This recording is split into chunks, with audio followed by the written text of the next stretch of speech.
This here is a 1990 Regal 200 Volante with a Mercruiser 5.0 liter V8 engine that we overpaid for when we bought it for $2,800. From drive issues to abandoned at the dock through a storm scratches all over the hull, we put 140 hours of work into restoring the cushions, the carpet, the engine, the hull, and everything else in this biscuit to a beautiful shine. So buckle up for a restoration adventure, and first off, we're going to be going over it right now to see everything that I need to get this thing up and going. The first thing that I want to do is I've got a problem with this here plug that whenever I was plugging this in, the trailer lights, it did not seem like the lights were working properly. So I'm going to check those out first and then we'll hop up in the boat. Looks like I need one of these too, so I need to measure this. I think this is just a 3-inch roller. I need to fix both of those because obviously this one is not doing what it is supposed to be doing. So let me go ahead, I'll measure these, I'll start making my list of what everything that I need to order so we can order all these parts and be able to start working on this project boat.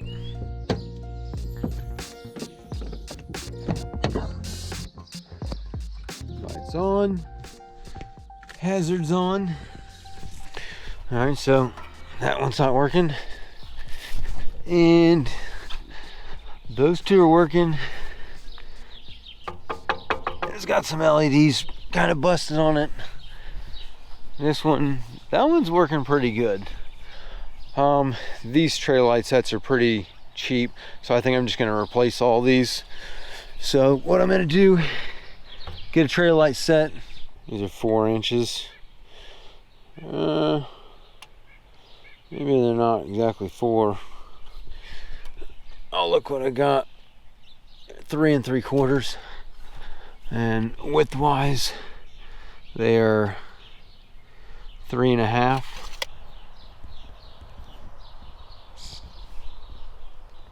Oh yeah. I'm gonna need some tires too.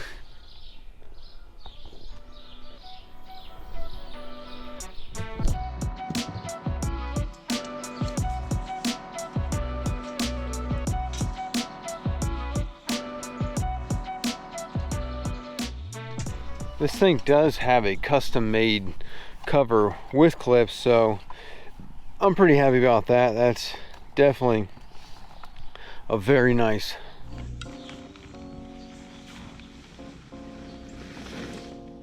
We want to take a real quick break from going over this boat and assessing all the things that we need to get for it, because we want to thank our sponsor that is helping us put this whole project together. That is wholesalemarine.com. We actually have a discount code that you could use to save on some parts, some accessories, features, coolers, wakeboards, towers, covers, basically virtually anything that you need for your boat you can get at wholesalemarine.com. You can also get a discount if you use our links and the discount codes that are in the description, as well as the pinned comment below this video. Check them out because they're helping us do this boat to bring this content to you. Thank you. And now back to figuring out what we need to buy on this boat. All right, so one of the two biggest problems about this boat, on why I almost didn't get it, but why I got it for $2,800, is really this hull. So this back here, if the rest of the hull looked like this minus the missing letter, this is beautiful. We can fix this, we can clean this up, we can make all this shine, but this right here, you can see that the gel coat is chipping off, and that you cannot restore that. You can't. Look how thick this gel coat is. This almost looks like a scratch and then it got pressure washed and blew the gel coat off. Looking at the back of the boat here, this is all real nice. This is all going to clean up really good. This cushion, I should be able to clean it up to a point, but I don't know if I'll be able to get all of this spotting out. There might be some discoloration here. That white's going to come back. Let's go up in here. Back here is our bimini. It's going to go there. I need to pull these batteries out so that way I can get them on charge. I'm actually going to pull one of these out right now, charge it. Before I do that, let me check what are we looking like as far as something just worked.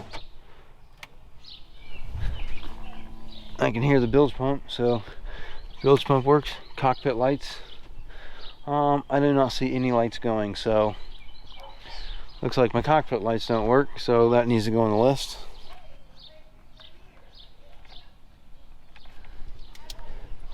Cockpit lights, navigation. Alright, so that doesn't work, but I need to take that apart and actually see it. I probably don't need to replace it, just need a bulb. So everything else is looking pretty good. Up here in the front, got a nice locker for the anchor.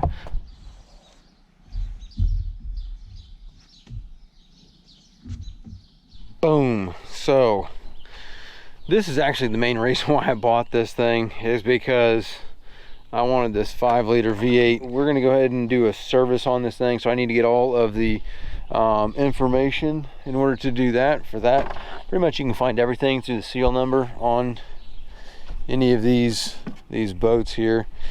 Everything is done through the serial number. So actually I'm gonna just put this on here.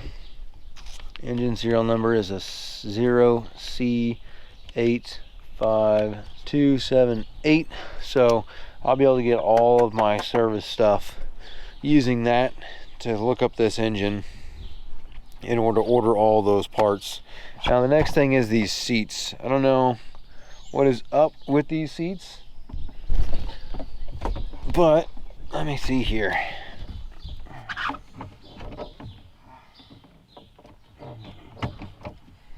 I think this is supposed to fold out, but this is not bolted on here. And oh snap, look at this. I think I got something going on here. You know what the deal is here. Oh yeah, wait a minute, not the way that was supposed to go down. We're gonna do this another time. I'll figure out what all's going on here with this. Come on. Oh yeah, there you go. Okay, let's see what the water situation is in here in this battery. That's kind of rat poop all over it. I can almost guarantee this is going to be bone dry.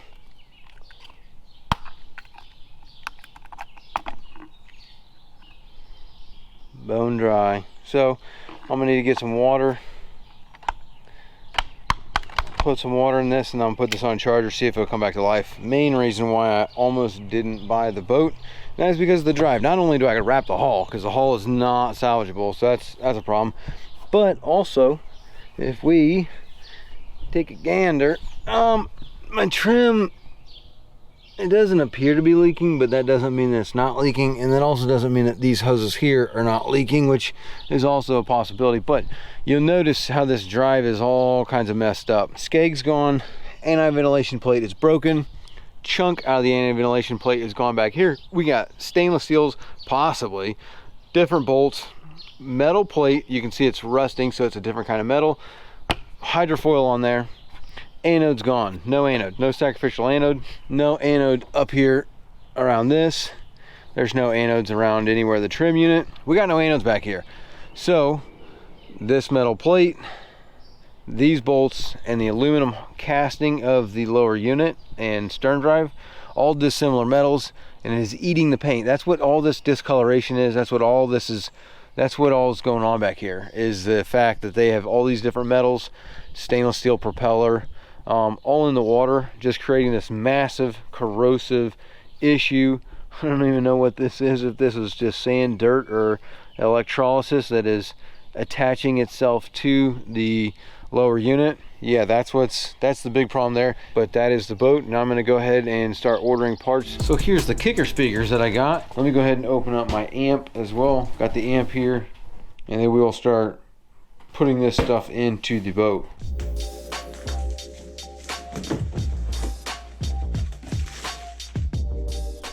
Take a look back here. Whenever you're mounting stuff, you just need to take stuff apart. Okay, so we've got a cooler here. We've got a cooler with a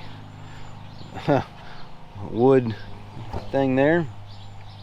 I can take this out. This is foamed in, so I bet even if I take this out, it's going to not give me much access to down there. This appears to have access. And unfortunately there are no stainless steel screws in Illinois, which is interesting.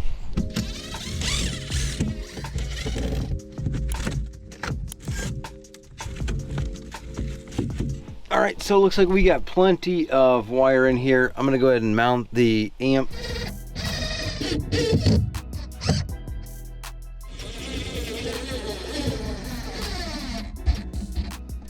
All right, we got our board nice and secured. So let me undo this right here. Let me move these. And we also want to use something like this. Let's get this thing hooked up, and then we'll start installing our speakers, which are a whole different thing on how you mount stuff.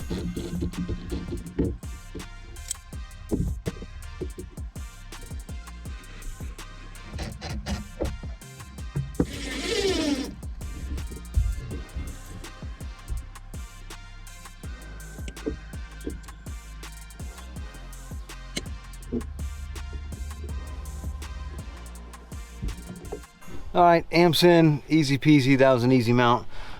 Let's do this next. I'm gonna take this speaker out so you can kind of see what the main deal is with these cushions, and that is being able to, one, get the depth, but two, we need to cut this thing out. And this is gonna be kind of a challenge because I usually normally use a hole saw like this.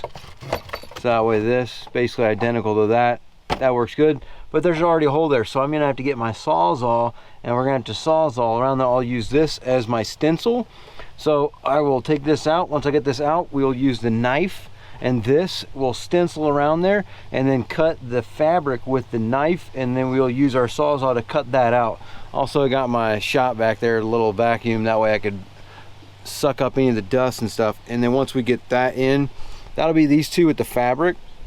And it'll be very similar with the back there, but that one will be a little bit different because I got a fresh hole, so I'll be able to use that. Then we'll install the ones down here.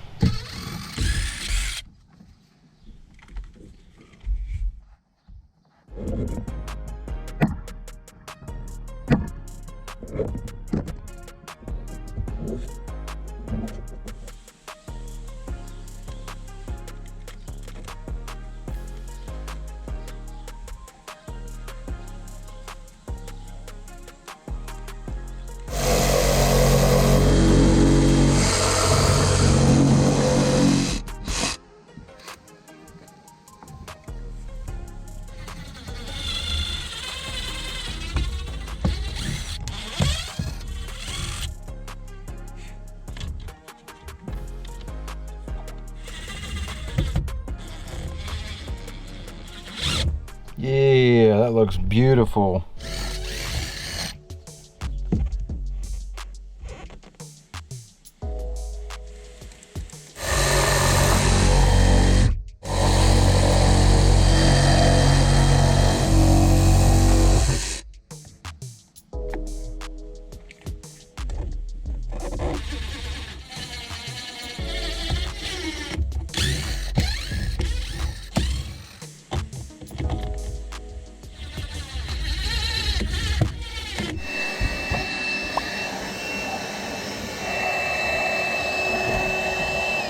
All right, so these are gonna be way easier to do. I'm gonna put them right here.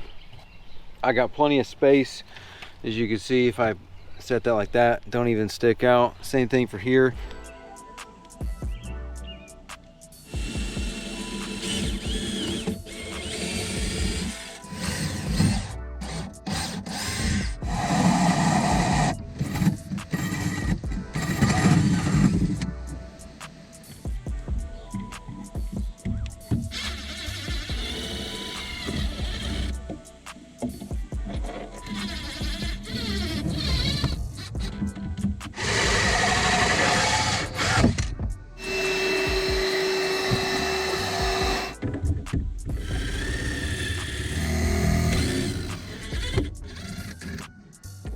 Another little trick, these holes, a lot of times gel coat is real thin and you can crack it, pull it out, so you need to countersink it.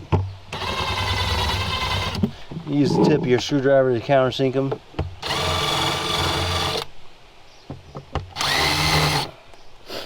That's it, and then we can run our screw in there and it won't chip the gel coat.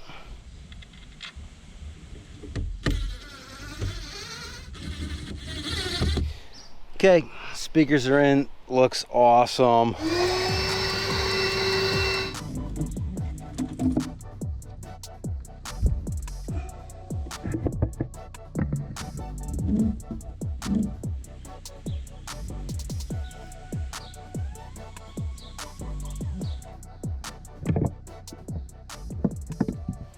What I like to do with these wires here, I just cut right here.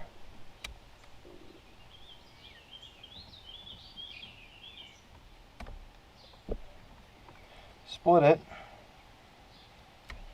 And then I'll roll it back like that. And then just pull back, and it'll roll back. It'll give you a nice little thing right like that. We could just come around it like this, just pressing down.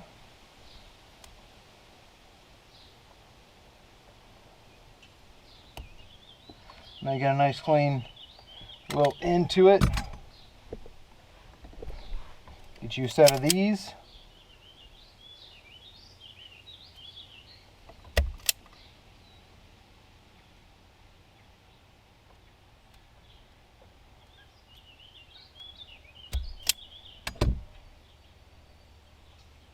And then we gotta label it.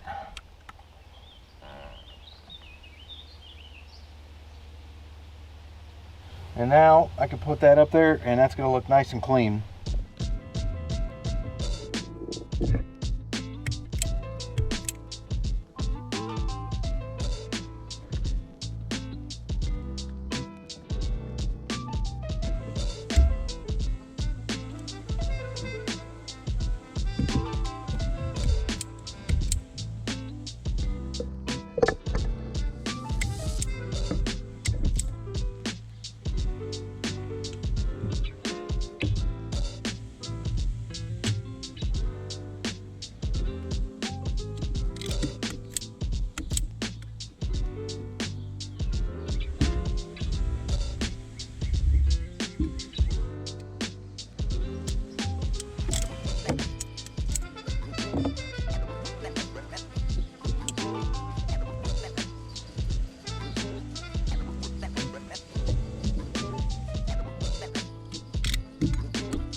This was much thicker than I thought, but that's pretty much exactly the way we drew it up. So now what we're going to do is we'll go ahead and hook up our power to the speaker.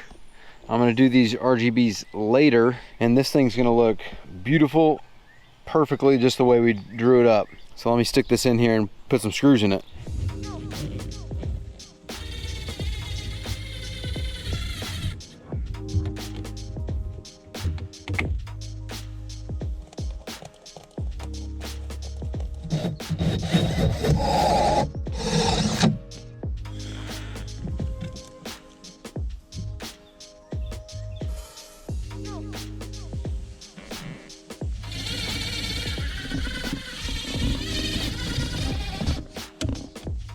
Yeah, look how good those things look. See, now that's how you professionally install something right there. If you mount like that, look how clean that looks. I mean, ooh, yeah. I have this custom cover here on my boat. It is pretty dirty and it's starting to get older. So what I want to do today is I want to clean it, and then I want to try and prolong the life of this cover.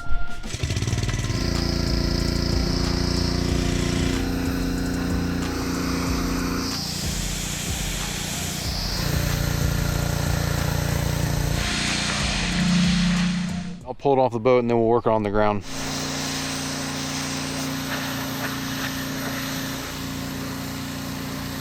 Let me flip this thing over, and then once I get it flipped over, you'll see the backside, and then we'll do the backside of this.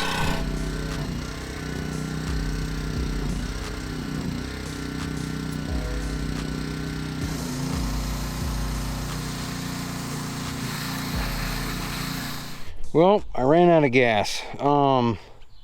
This side is not cleaning up near as good as the other side, but it's way better than it was. So I'm gonna go get some gas, and then we'll fill this thing back up, and then we will prime this. I mean, I could probably steal some gas from the boat.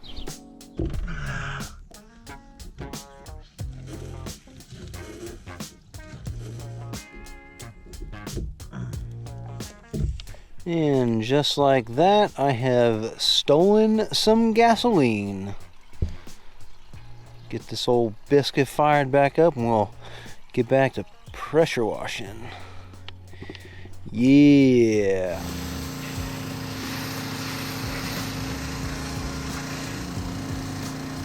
This is the stuff that I want to try on the canvas here, being the 303 Fabric Guard from Rain Fabrics. Restores water repellency to factory new levels, repels moisture and stains.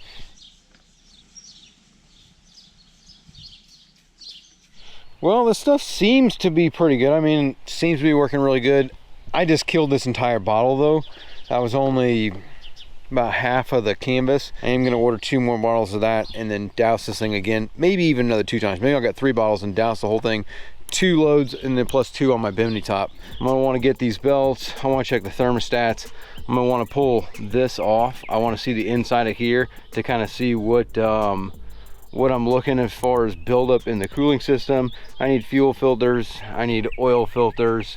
I need to pull the spark plugs out, check the spark plugs. I want to pull the Outdrive off the back to kind of see what I'm looking at as far as maybe my gimbal bearing, impeller, all that kind of stuff.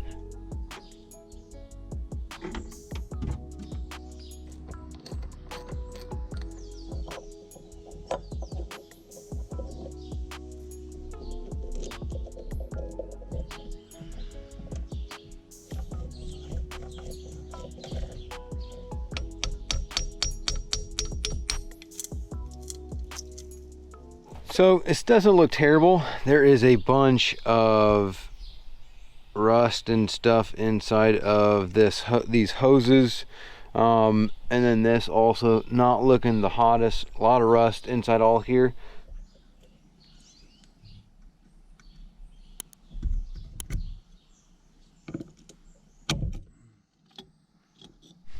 And I said I was going to do the spark plugs, but I got the thermostat out.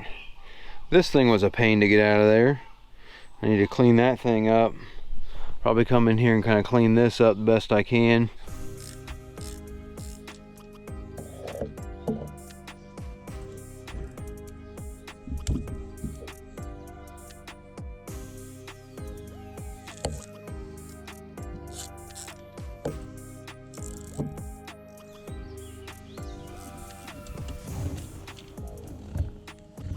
Okay, I think I'm just getting things dirtier with all this here. I'm going to take this screw and that screw out. That way I can pull these panels out, give me more access to the back of this, make things easier so I can move this hose here to get to that last spark plug. I got the other ones out. I think I might have a little bit of a concern here. That is like completely red, whereas the other ones are not. The other ones look okay.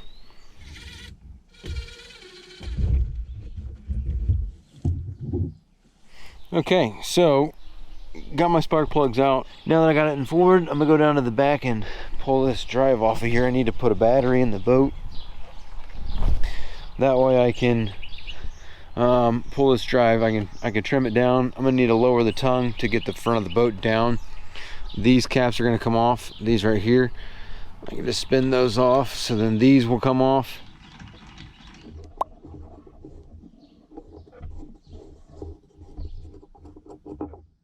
There we go. Now I just need to take these nuts off.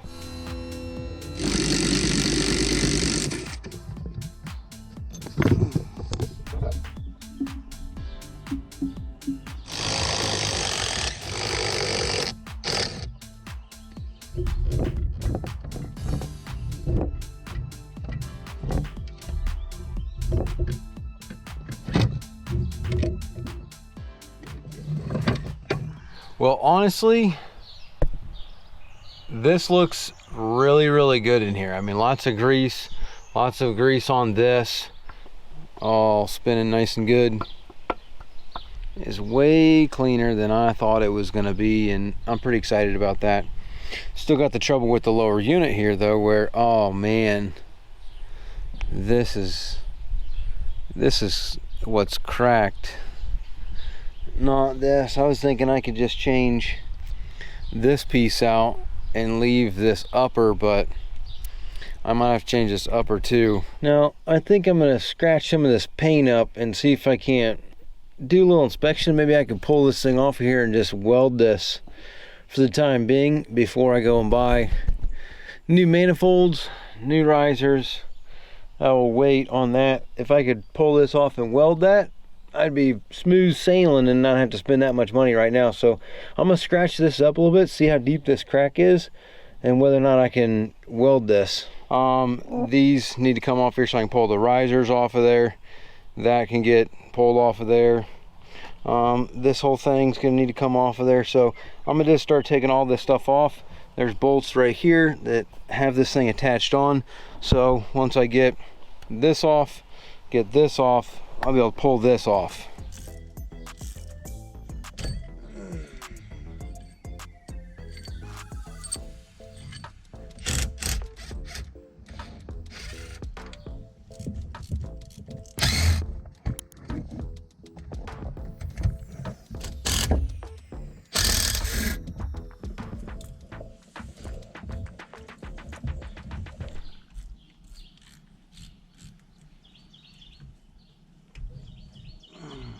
All right, so pretty much I'm done up here for now. I now need to order a bunch of parts.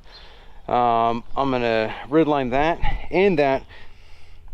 Definitely seen better days, but I am super interested to see what the red lime is gonna do with this situation, because I mean, red lime's more for like calcium built. Like that is rust.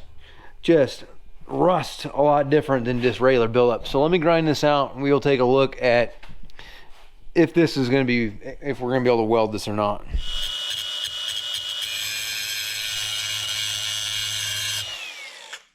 Got my spot all nice and clean. Got some brake clean here, and I'm going to just clean this off with some brake clean.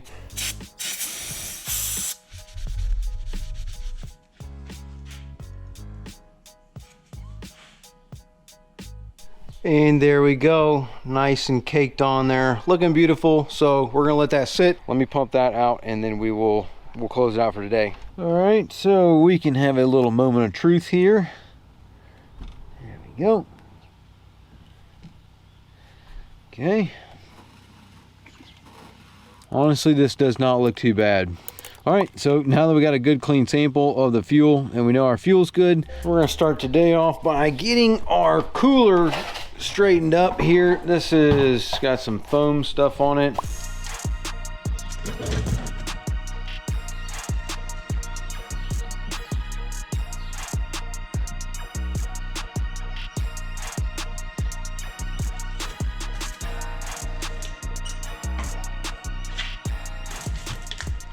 There we go. We'll let that sit like that, let that cure up, and let's hop up on the boat and start zip tying some of our wires. Need to go ahead and take these out.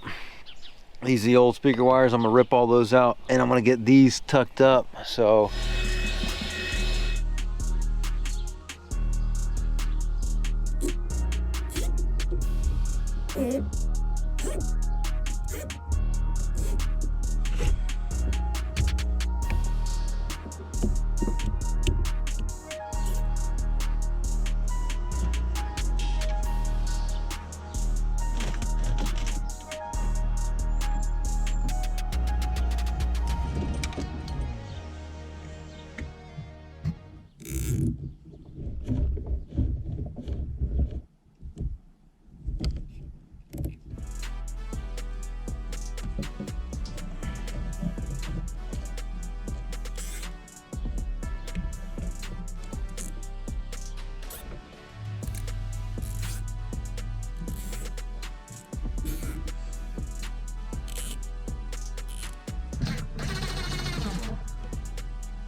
coming together back here. This all looks really good, really clean.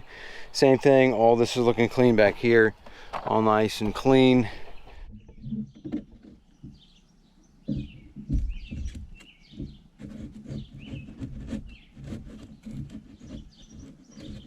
I'm not gonna put this in yet because if I do, you gotta push it down and then all your stuff's gonna be pushed off. I won't be able to pull it back out. So I'm gonna wait until I get my RGBs before I put that in there. That way I can only push it down once and be done with that.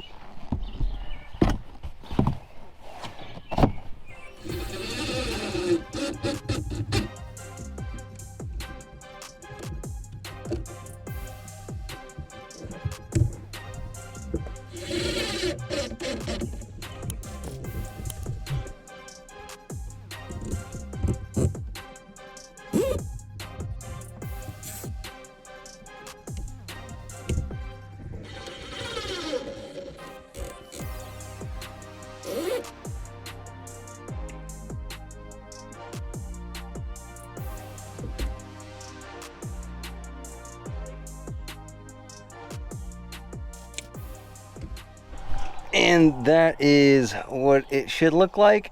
Much better. So now let's go ahead and work on this battery. I'm gonna pull this one out. I'm gonna set that box up there with the switch. I'm gonna try and clean this up, get my other battery that I know is good. I'll stick it in there, that way that can be permanent. And the other one, once I'm gonna have to go get another battery, because this one, the 619, that one didn't come up. I'll try and put, you know, a charger on it for another like day or two, but I don't know if that one's gonna come up.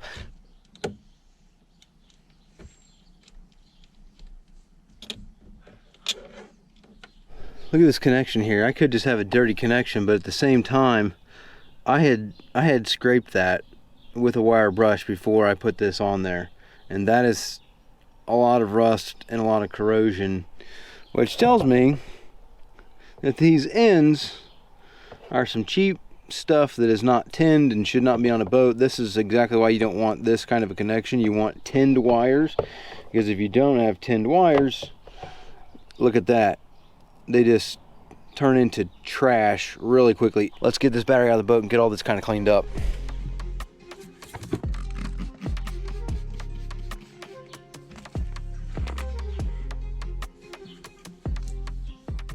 .9. That was the problem there, but if you look, this is cracked.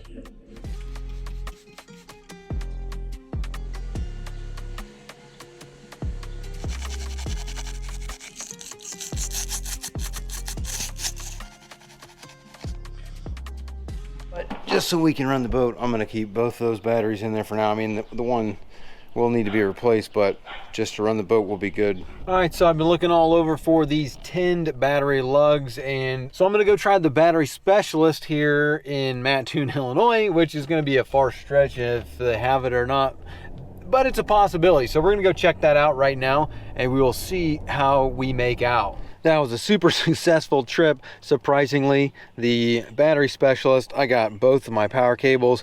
They crimped them, soldered them, and heat shrunk them for me, and my grounding strap for bonding the two batteries together. And I also got one for the power cable that goes on my stereo that feeds that, so I can hook this up. Let's go ahead and hook all this stuff up.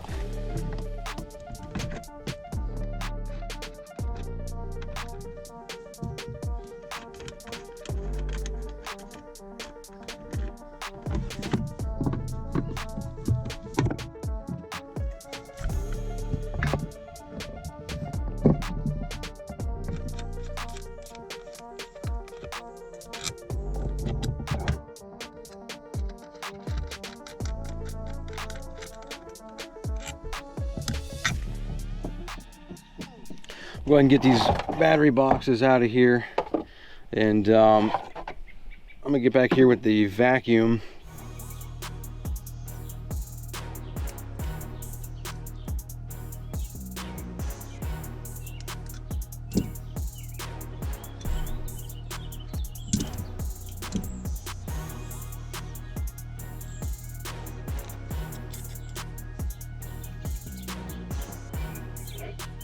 And that right there is a little bit of Florida man ingenuity for you. Just took one of the heat shrinks, cut that end off of it, and made a washer because I don't have any washers here. So for the time being, that's going to work out perfectly. Just a quick word about our sponsor, which is where we're going to be ordering all the parts that we're getting for this boat. We're using wholesalemarine.com, and right now you can get a 10% off if you use the code BAB10 when checking out. There's a little coupon code, certificate code on the right when you check out. If you use the links in the description below, there's no minimum purchase. You can get virtually anything that you need for your boat, from your engine to cleaning supplies to sports equipment to coolers to fun activities, grills, all that kind of stuff you can get at wholesalemarine.com. Please use the links in the description below and save 10% by using the coupon code BAB10 when you check out. Back to the video.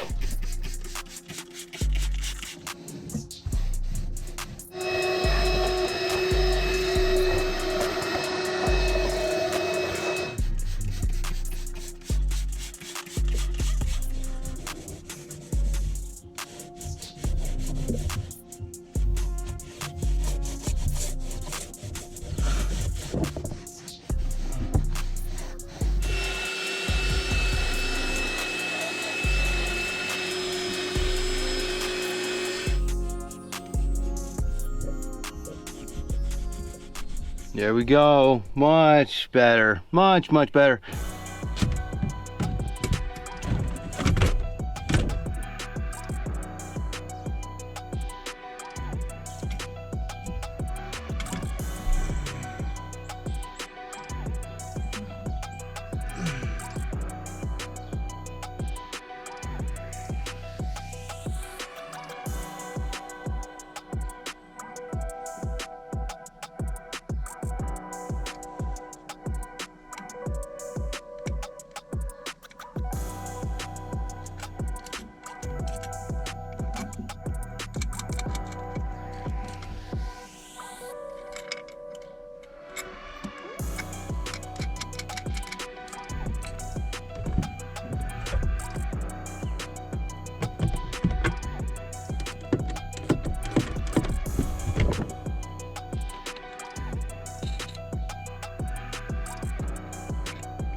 Well, somehow I'm missing the other top to my battery boxes, but this is good to go. I left this one off anyway because this one's the 2018. That one's the one that's, it's good, but it's not good. You know what I'm saying? Like, it's 7 years old, so realistically I need to change it. But for what it is, we're going to let that be. I went and bought a new one from Battery Specialist there, so you guys saw that. But this is all hooked up, we good to go. Battery switch is all clean.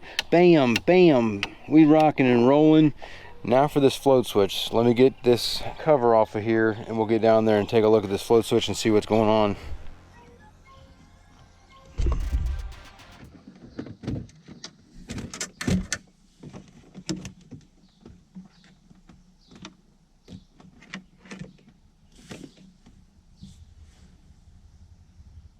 The fuse itself looks good, but I don't know what's up with all this rust. I mean, really, I'm gonna get rid of that fuse thing there.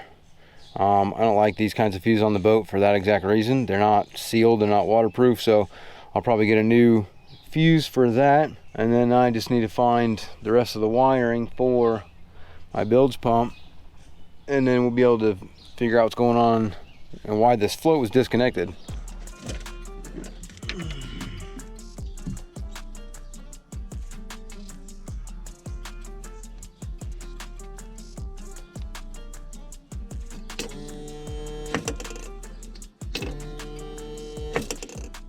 Honestly, it's working great. I think something just got underneath it and somebody just disconnected. It's working pretty well.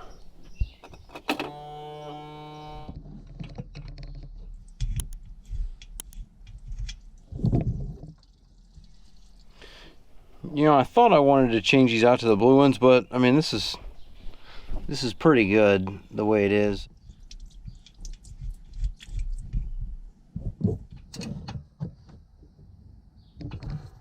Now I need to go ahead and check my bimini top and make sure that that's not got any issues. Then I can fold it back up. I'm pretty sure these are going to be all good. Let me get my bimini out and we will see what's up here.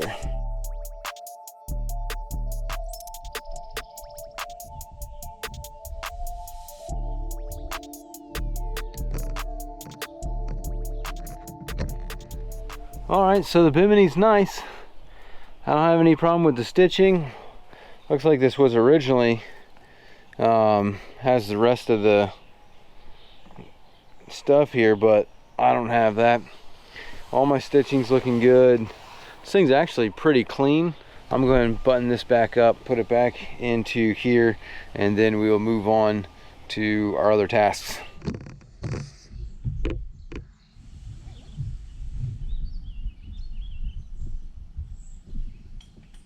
All right, now that I got my bimini all straightened out, we know what's going on there. I want to start cleaning up all this mess back here.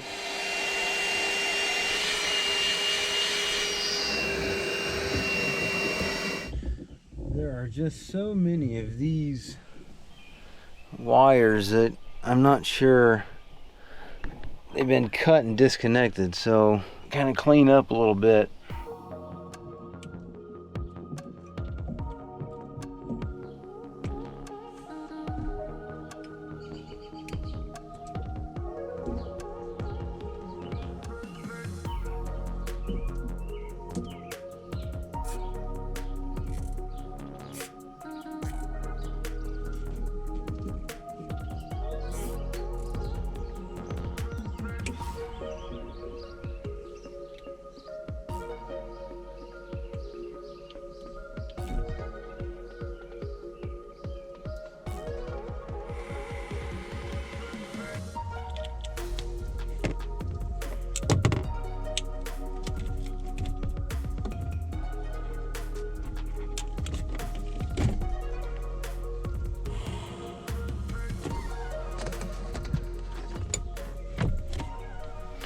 All right, we're not completely done, but at least this is quite a bit better. You can still get in here. I kind of got a bunch of these wires cleaned up, got that heat shrink fixed, straighten these wires up so that way it's not got that big loop of disaster as it was previously. Red lime day. So red lime marine, if you've never heard of it, is an amazing chemical. It will basically cut through all kinds of different stuff. I've never tried this with it just soaking. So I've got a tub here, I've got my red lime, and what I want to do is I'm going to take this, which is my exhaust elbow. I've got my exhaust manifold, and the manifold is basically the same thing. I mean, we've got massive blockages here. Like, that is just massive rust blockages. We're not talking about calcium lime or anything like that. That thing is, this one right here is fully clogged. That is full of rust. So I want to see if letting these just soak in the red lime, if that will effectively clean them. I'm going to go ahead and clean this off a little bit before I put it in there, just to get a lot of the cobwebs and stuff off of there.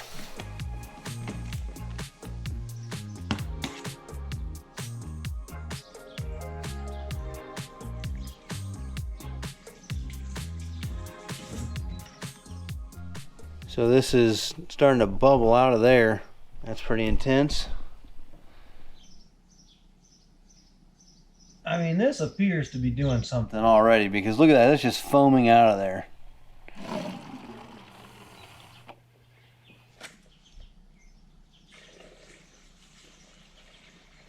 All right, that is 2 gallons of the red lime, 2 gallons of water.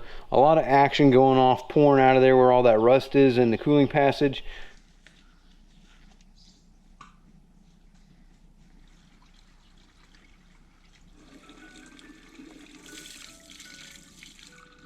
All right, so this is what we look like with it just sitting. Obviously it's much cleaner. This is way soft and I can just push the stuff out, but it did not come out of there. So it really does need to have circulation or else it's not going to work properly. So let me go get some fittings, and then once I get those fittings, we will set this up and let it cycle through. All right, so here's what we got. I got the pump hooked up to the hose. It's kinked a little bit, so I don't have like a perfect setting here to maximum flow, but we're flowing really well. Oh my goodness, look at how clean that is in there. This thing all cleaned up. Red line running for it to really work. So this looks pretty much amazing compared to what it did. Today we are going to be painting our gear case here. You can see it is in terrible shape. So now we need to repaint it. We're going to be using the rattle cans. We've got our zinc primer, outboard and stern drive paint, engine paint, outboard, inboard paint, and our clear coat. Let me take the prop off and we'll go start prepping this for paint.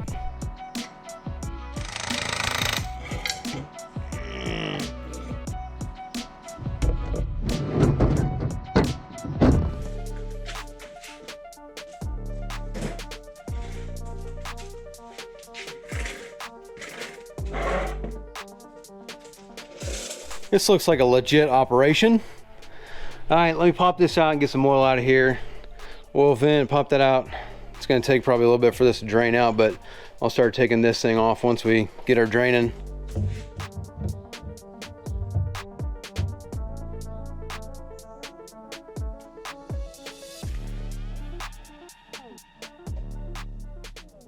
Just letting that drain a little bit. There is a little bit of water, a little bit of milk coming out of there, but for the most part, pretty good.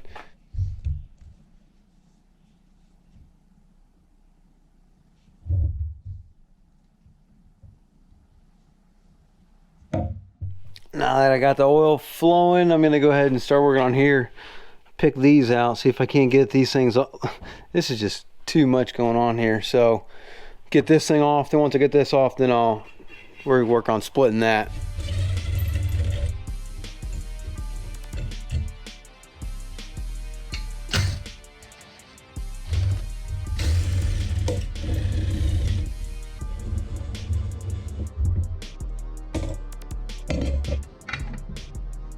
Two bolts here, bolt there, bolt on the other side, and I think that's it.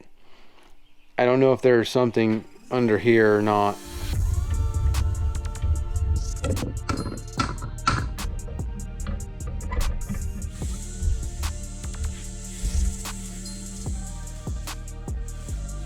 Oh. Oh.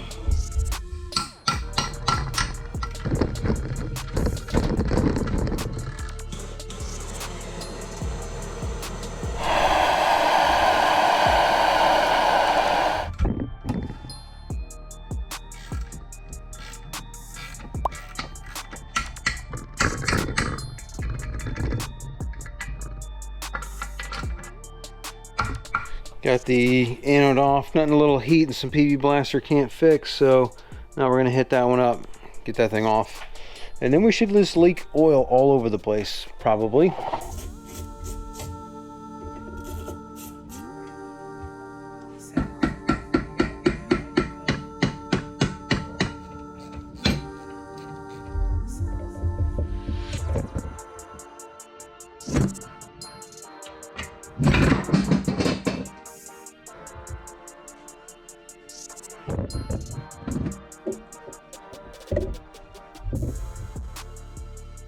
Alright, so we are ready to get into painting. What I went and did is I've got 120 to get it down, 220 to sand for the paint, some painter's tape. I need to cover this up. We need to cover all of this up. So pretty much anything that we don't want painted, we're gonna have to cover up. So all this.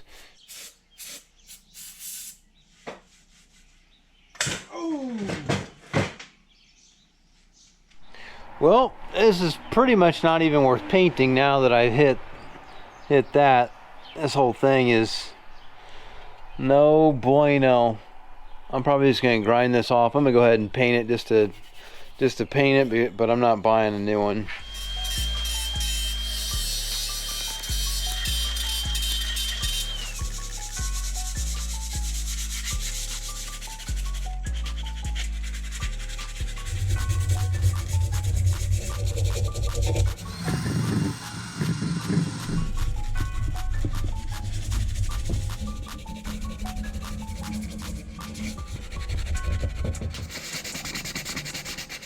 All right, we are fully sanded, so now I just need to clean everything off with some contact cleaner, brake cleaner, and then we will be able to tape off. I'm going to tape this off. I'm just going to clear coat that. It'll look decent.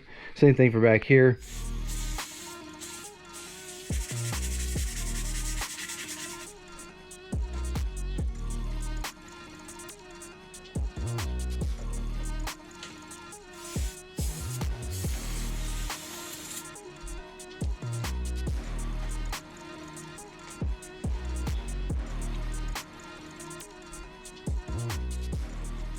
Okay, we are taped off, cleaned off. The yoke's all protected.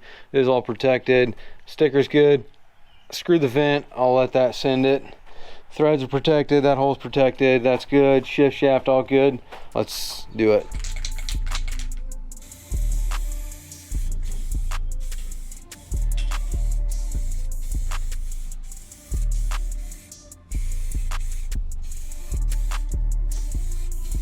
Well, I messed up and I didn't get that off, but I painted it, so whatever.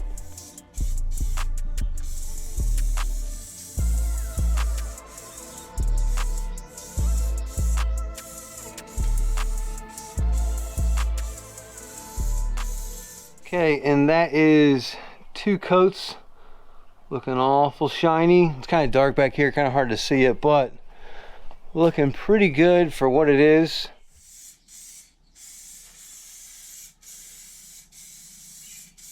All right, there we go. We got 1 coat of clear coat on here.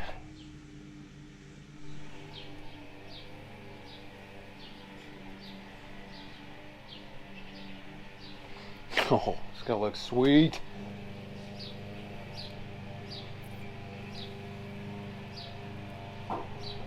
All right.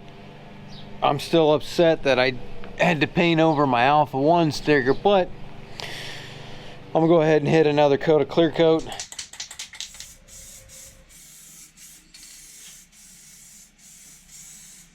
And that is looking like a very, very pretty upper.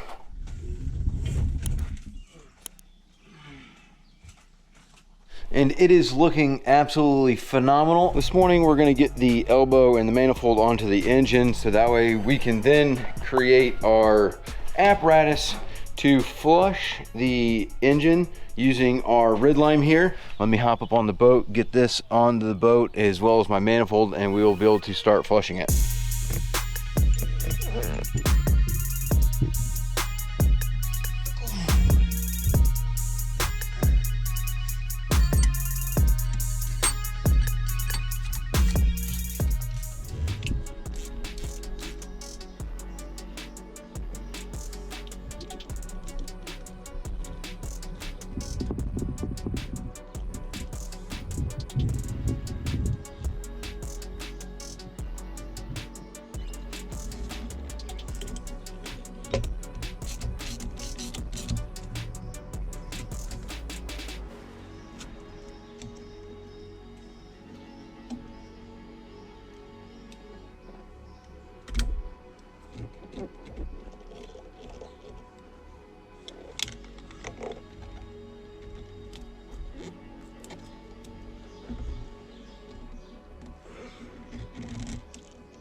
Okay, so I'm pretty much hooked up the way I want to be hooked up. I just took a line to get my rams out of the way. See how this goes.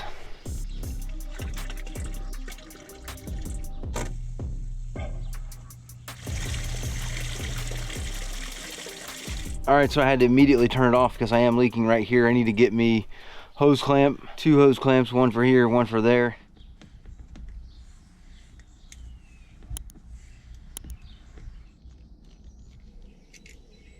All right, there we go. I probably should have grabbed a zip tie for there too, huh? Or not a zip tie, but a hose clamp. Leave it to me. So let me turn this thing on, see if it leaks. If it doesn't, all right, so I still got a little bit of a leak, but I've also got a big problem down here where it's gushing out the exhaust, and bouncing over here, and then it's just pouring out onto the side. So I got to fix that.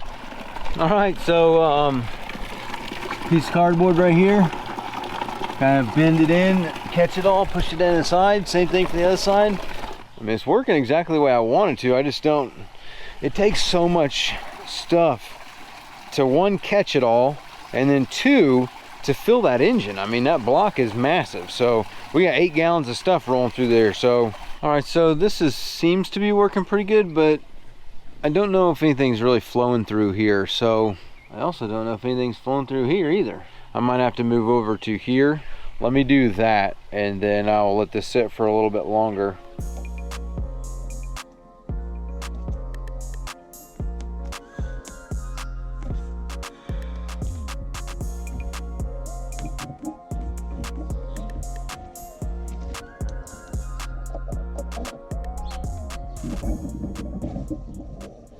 All right, so we've had this going for probably like, I don't know, like 3 hours now. So yeah, I love Red Lime. Red Lime is so awesome. Look how clean this is. Obviously it's not like perfect, you know, it's never gonna be perfect, but compared to what it was, so that's how you do a big V8, I guess.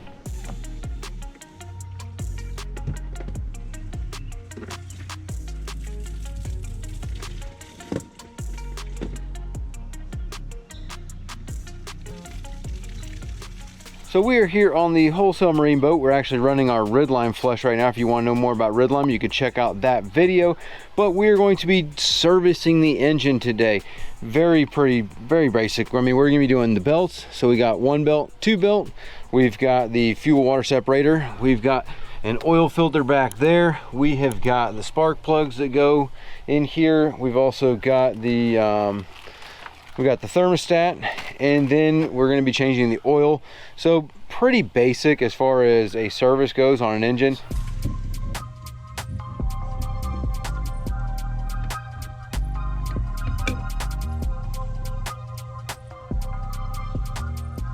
Once you get the filter off, you want to take a rag or something and clean underneath here where the seal sits. As you can see, it's got all kinds of stuff on there that we were able to wipe off, and you can feel it. If it's all rugged and messed up, then you might want to smooth that off with some Emmer cloth. I always like to pour out the old fuel once I take the filter off, just so we can check it, inspect it, see what the quality fuel is, what we're looking like. We got a bunch of dirt stuff in there. This is actually pretty clean. There's not a lot of dirt, no water, nothing like that. It's okay if you do see some water, because this is a fuel water separator. I don't have my fuel tank here, so there are multiple ways to skin a cat.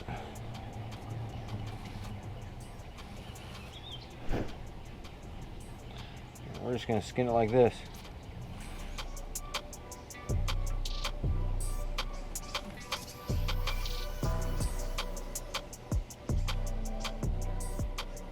Now, the reason that you pre-fill these fuel water separators is because if you do not, this is a big void of air that's going to be going to your fuel pump, and it makes it a lot harder for the fuel pump to prime the system if you just leave that much air in it.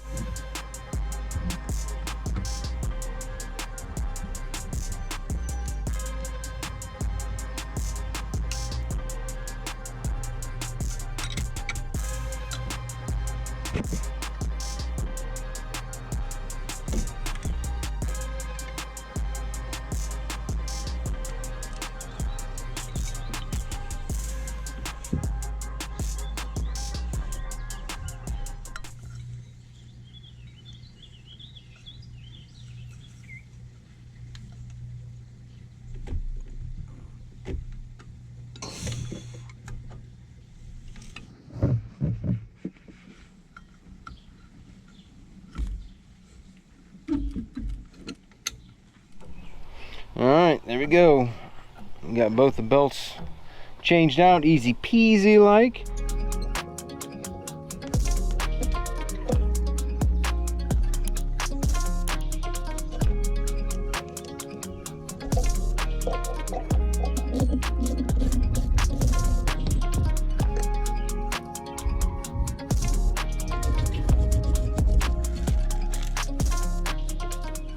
Got that pretty well cleaned up in there. Go ahead and drop my thermostat in there.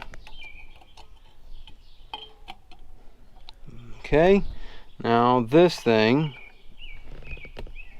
pretty sure only goes in one way because you got, I think it goes in like this. Right there, like that. Okay. That's like that. Now my top can go on there. That gasket on the bottom, I need to take that gasket off the bottom.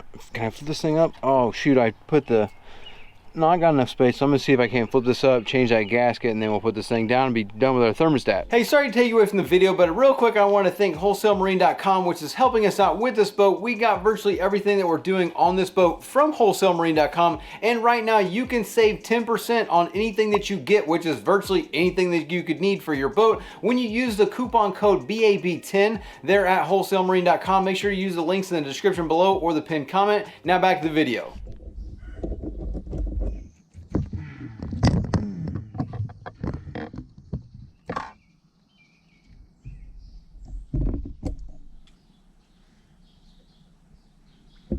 Come on, man.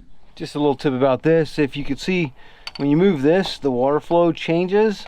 So if you get a bunch of water into these bolt holes, you need to get that water out, because when you tighten the bolt down, that water's not going to compress and you can actually crack the metal if you keep trying to force it. So just trying to get a rag in there, clean out those holes so that way there's nothing in there when we put our bolts in.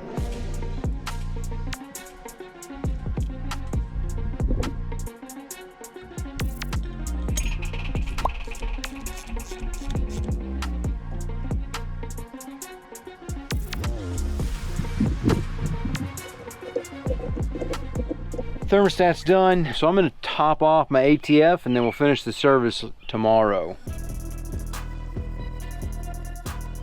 Here on the Wholesale Marine boat, and those of you that have seen it, we've already got our drive off. We had to replace the lower unit because it's all messed up.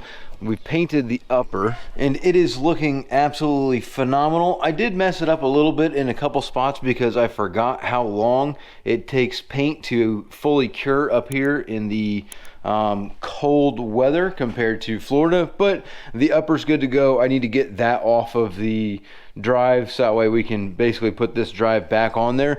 But we had to replace the actual lower unit because it had a bent prop shaft and a bunch of stuff was broken on it. We have got an SEI Marine here.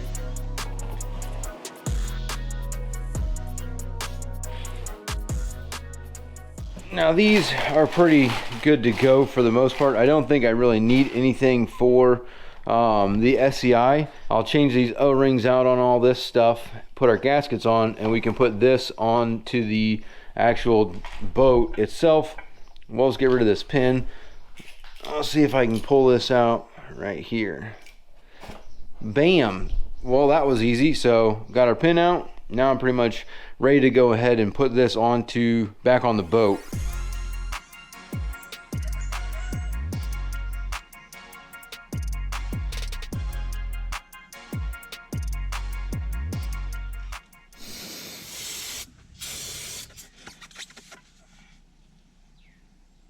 I'm pretty much ready, but I need to go get a grease gun because I need to grease these fittings here on the yoke.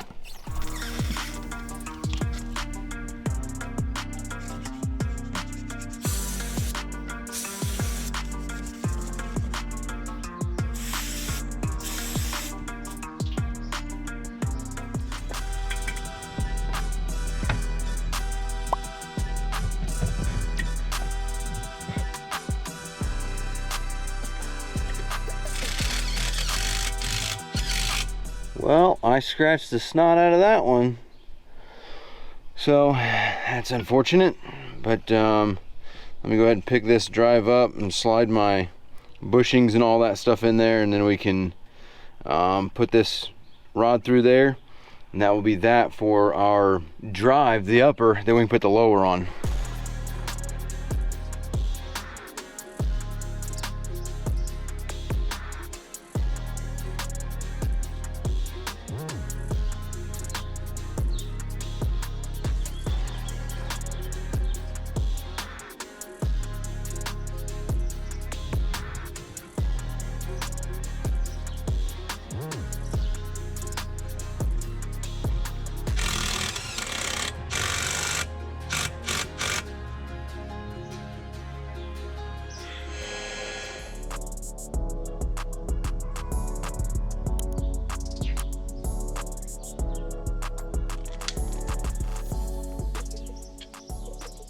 All right, that went in by hand all the way really smoothly, so I'm gonna go get some Loctite and put some Loctite on there, grease that, grease those, grease that, all good to go.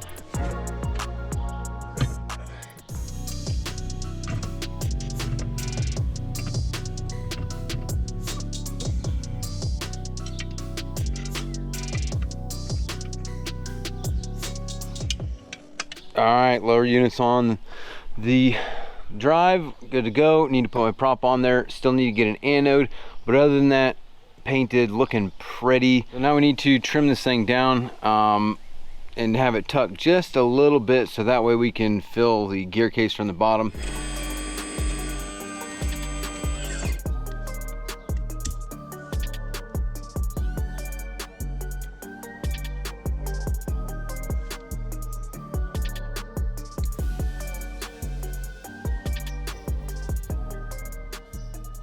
While that's doing that, I'm gonna go ahead and undo these, and I'm gonna hit these up with some grease. That one. I think there's one more on the bottom, but I really don't know. I don't do a lot of Merc Cruisers, as you people know, but I'm gonna go ahead and grease those fittings while I'm here.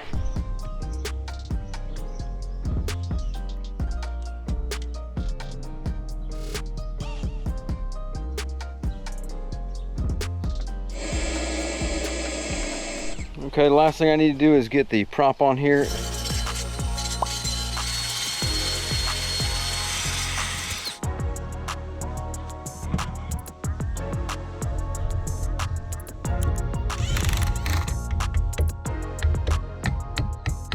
So we just got done changing the gear lube on the gear case.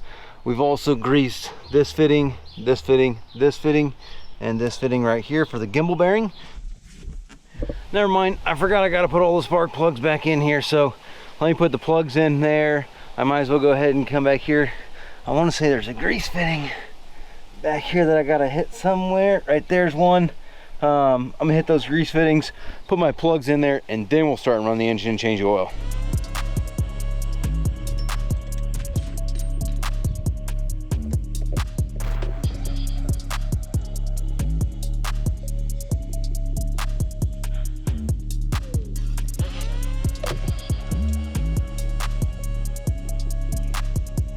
Let's start running this engine so that way we can then change the oil, and that'll be a complete service on this engine.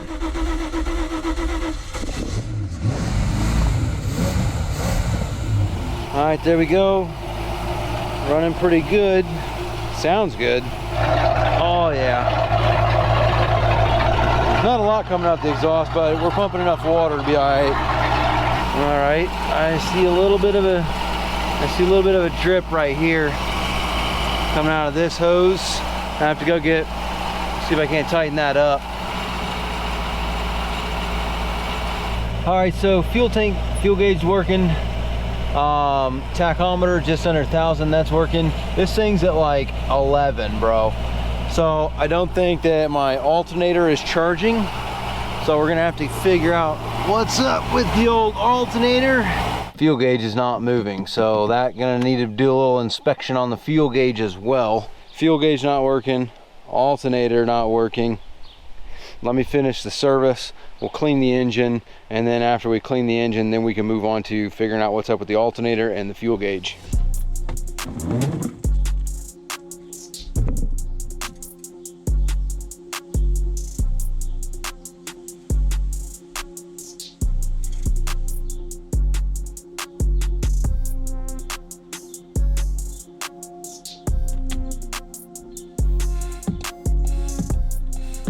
The old oil sucker wasn't sucking all right, so a little bit of electrical tape around there, and that kind of held the suction for me. So let this drain out, and then we will get back here and change our oil filter right there.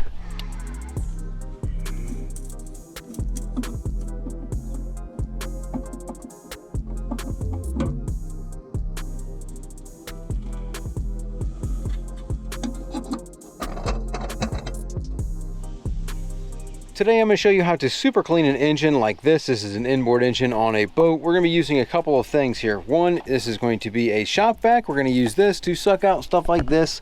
All that little Dubinsky down in there. All this little Dubinsky up in here. Little flakes of dirt and stuff. We're going to use the shop vac to shop vac that out. Then we're going to be using this engine degreaser to degrease all the degrease on this engine, and then we're going to come back and we're going to engine protect with the Shine. This is a great product, and we're going to be using this little brush right here to get this into all the little crevices so we can get in here and really clean up this engine really well. And now let's get to vacuuming all these little things out of the engine.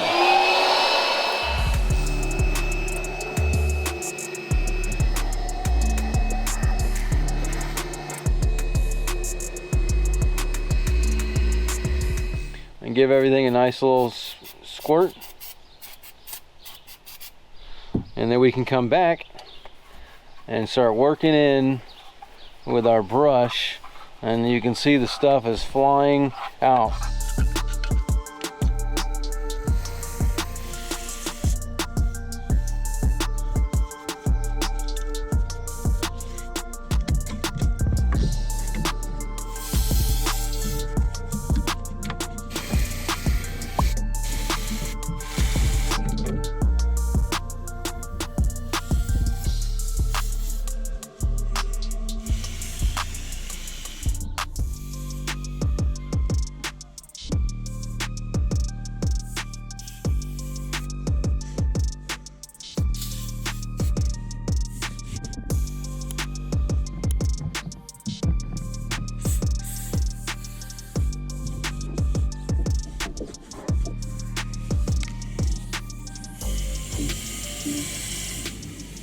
And that is a very, very good looking engine for a 1990. But other than that, I think we're ready to hit us with the Shine.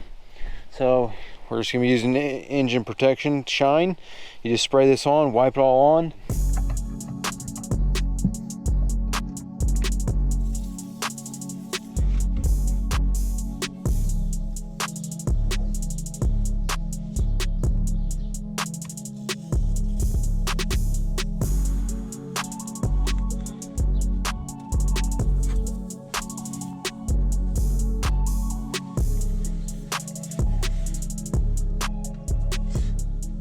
And there you go. That is a million times better. Today I want to start off by working on these cushions. We are going to be trying out some of this vinyl sauce. This is Professional Vinyl Leather and Upholstery Cleaner. So I'm just going to spray it on here.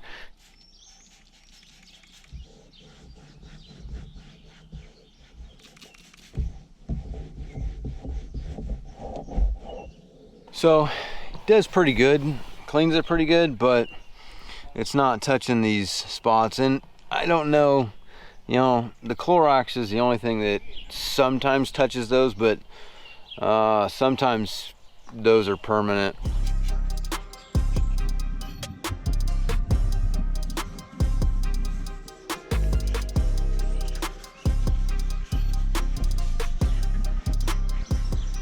Tilex Plus mold and mildew remover is the best on harsh chemicals or harsh stains out of everything, but that's not gonna come out of there. That is permanent.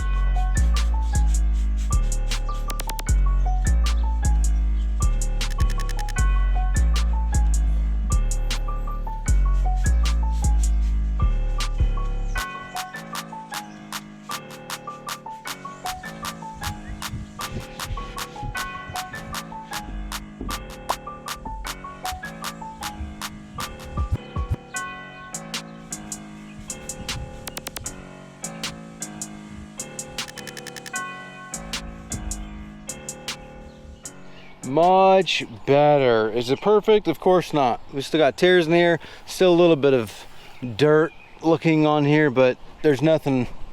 You're not going to get these stains permanently out. You know, you let it go too far and you got to use harsh chemicals like what we're using. That's kind of part of the game. I need to get these other cushions, all this stuff out of the boat.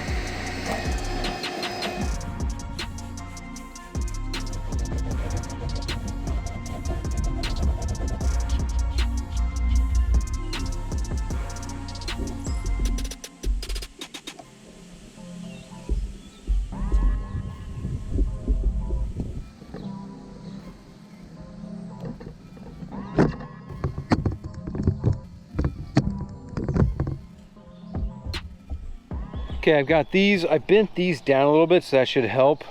Boom, I got that all oiled up, nice and smooth. Clean grease, we'll put this thing back together.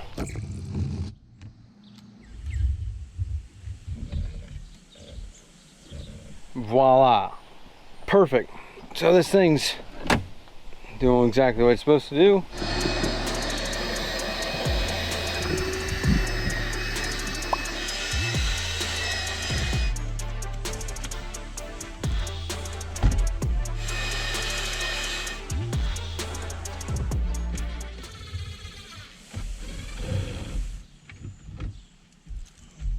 Well, that was actually super easy. So I think that's what I'm gonna do over here too. I'm gonna take the screws out of this thing.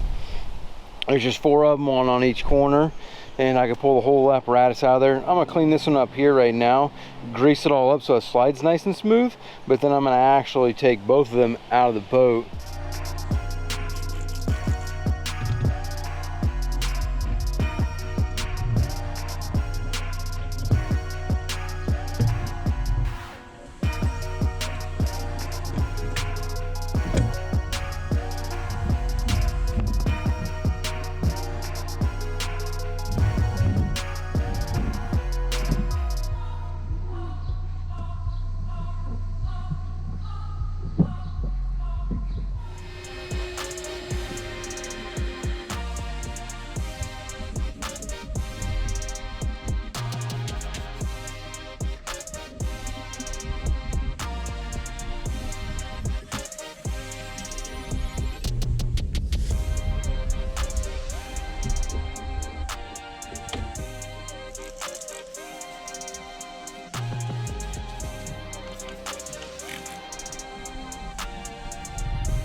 It's starting to look really good in here.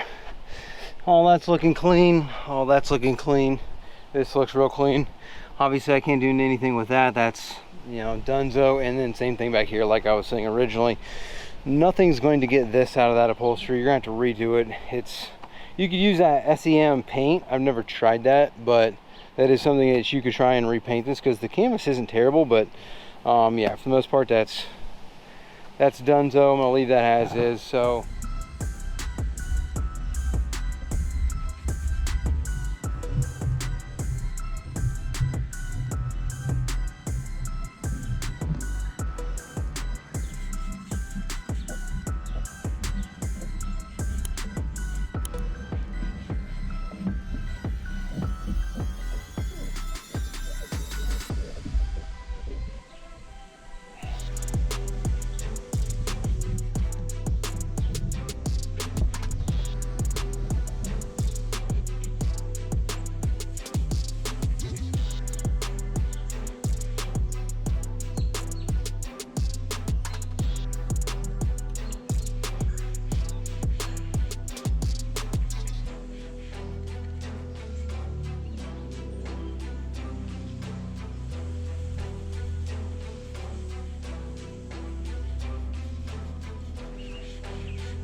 one seat's done. Look at how pretty this thing came out.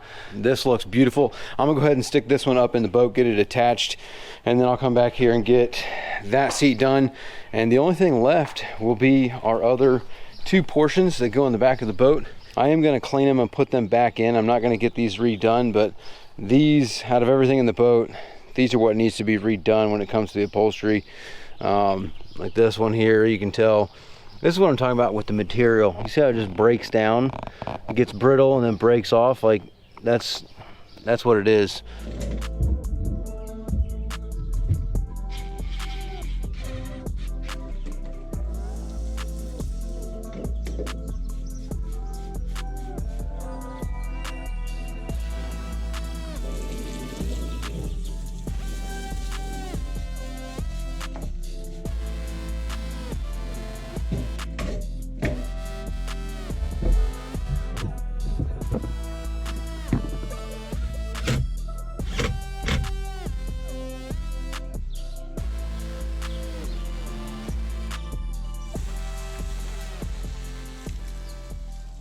There you go. Like I said, they really need to be redone, but at least they're clean and protected, and that's what they look like. Let's go look at the boat, because the rest of the boat, even though it's got a bunch of bugs on there right now, is really clean. It's raining outside today, so what a perfect time to work on some electronics. We're going to be adding a little bit of flare here. These are the Fusion CRGBW lighting. It's a controller, very easy to hook up realistically. So we're going to be running RGB wire, just doing the blue, red, green, black, and we're going to be using just heat shrinks to shrink them together. I'm not going to be doing the Deutsch connectors. I think these come with the Deutsch connectors, but we're not going to be using those. So controller's going to be up in here. I'm going to go from speaker to speaker, so I'm going to go from this one to this one to the controller, and then out that speaker to that speaker to that speaker to that speaker, and that's pretty much how we're going to run this. So let me just start from the farthest one back here.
All right, so I got all this side done.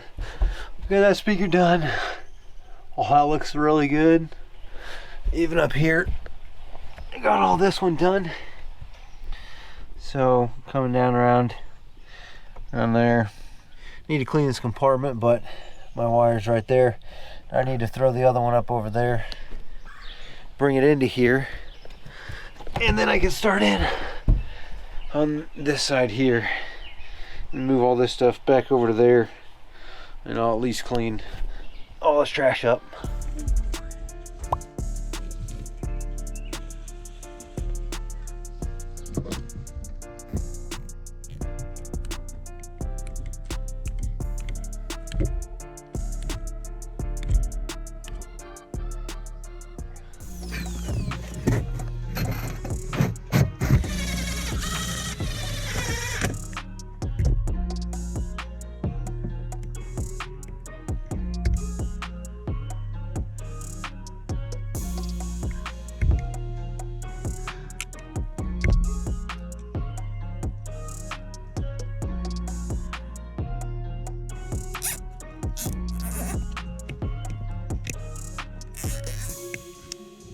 All right, looking beautiful in here.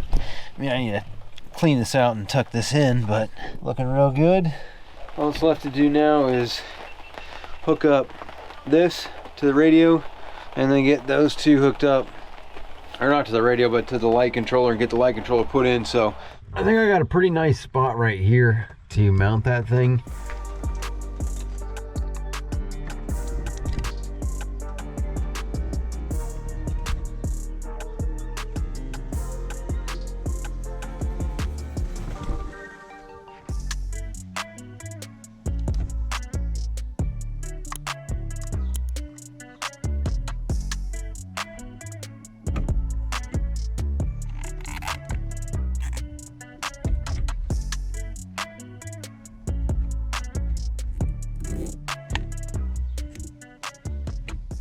All right, there we go. That's looking good. Zip tied up. Wire's looking clean. I still gotta mess with this and the radio, but the rest of it's looking pretty good. And I still gotta mess with this thing here. They put drywall screws in here, so that's awesome. But yeah, we'll mess with that too.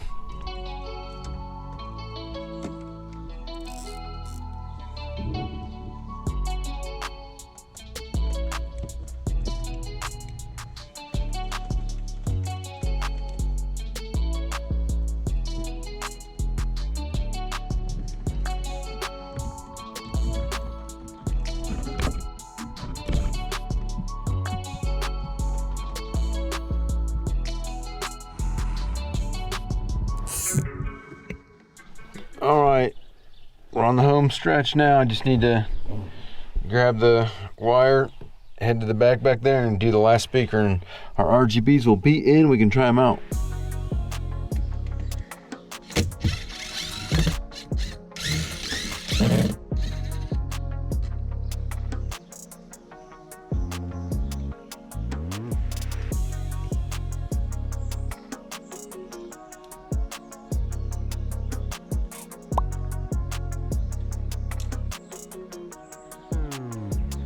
Yeah.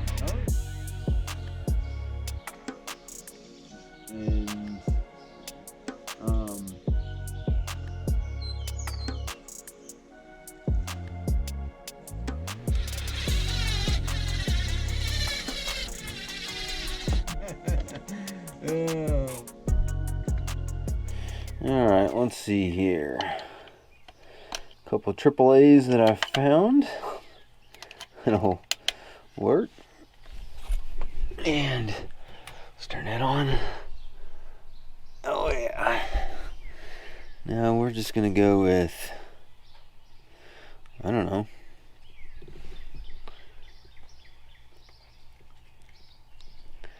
It's on. Pick a color. I'll make it brighter or something. I mean, that looks pretty slick. That one, that one, that one, and these two. All right, so lights are in. That pretty much does it for the stereo. I need to fix the remote thing here, so I'll fix that real quick.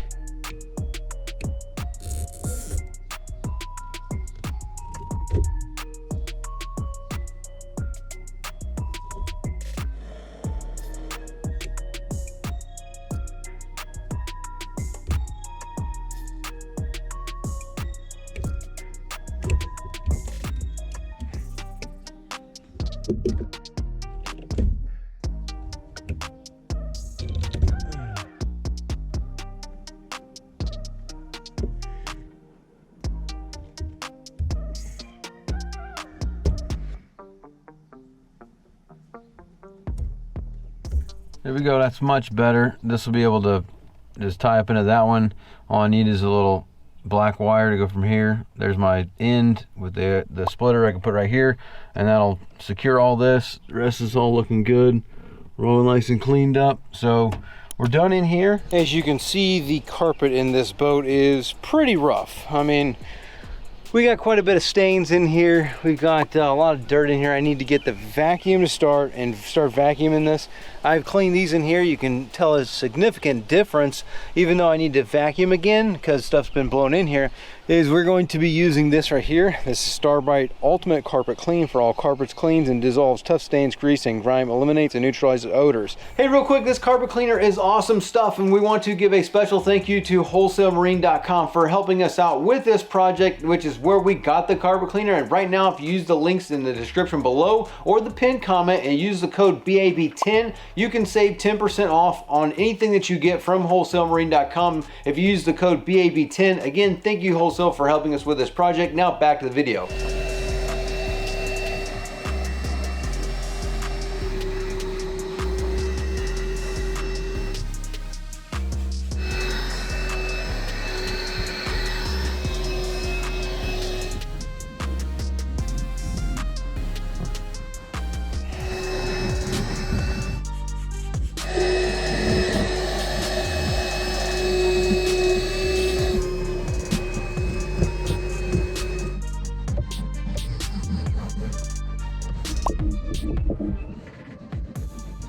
Yeah, this stuff is awesome.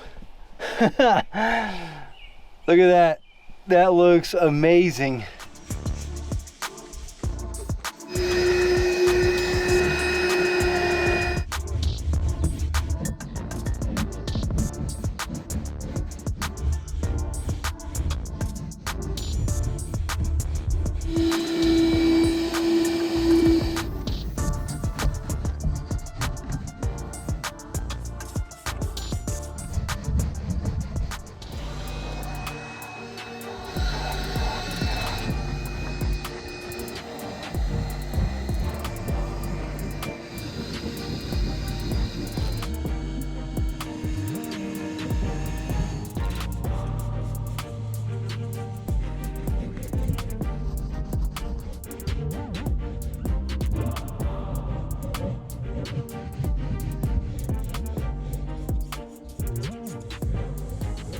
All right, so we got the carpet done.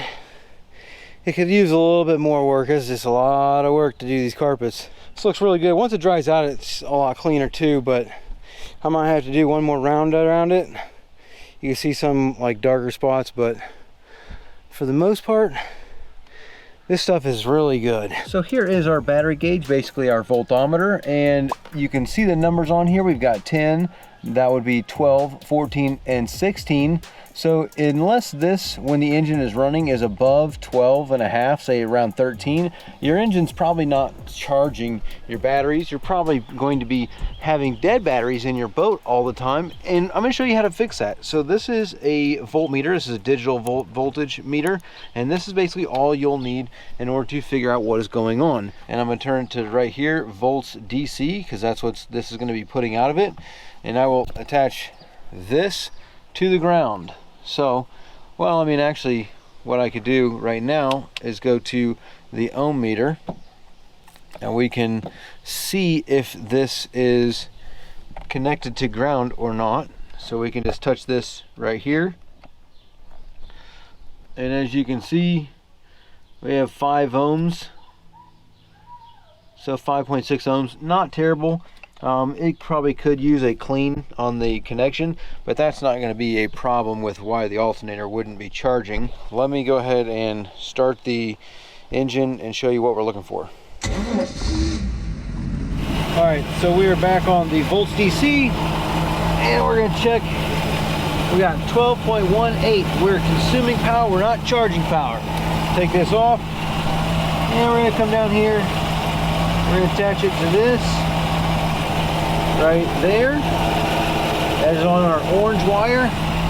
12.17. The alternator is not putting anything out. So if the alternator is not putting anything out, we need to figure out why it's not putting anything out. And that could be because the these right here are not telling it to turn on. So we need to see what the power is here on these 2 wires. So you never really want to poke a wire, but I'm going to be replacing these heat shrinks. That's why I'm poking this wire to check to see if we've got voltage here, which is going to tell our alternator to turn on. And we've got 12, we got battery voltage there, so that one's right. Now let's check the other one. All right, we've got 11.1, which tells me that the alternator should turn on. This should turn on until that alternator starts producing power, and it's not producing power. So that means our alternator is pretty much dead. So we need to add a new or change this alternator out. That's basically it as far as like diagnosing it.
much better.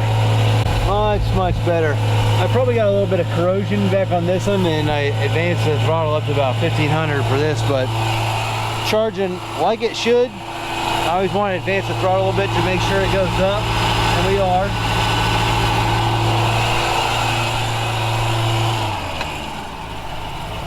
So I always advance it up to make sure it goes up, and it did. So we are doing beautiful.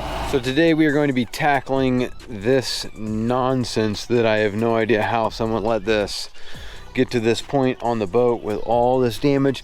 Some of this stuff is not going to come out, but a lot of it probably will. Some of these scratches. I'm actually going to be trying some new stuff today that I have never tried before, just to see what it would do. What I'm going to try is going to be this fiberglass color restore. I'm also going to be trying this Meguiar's fiberglass restoration system. Let's get going.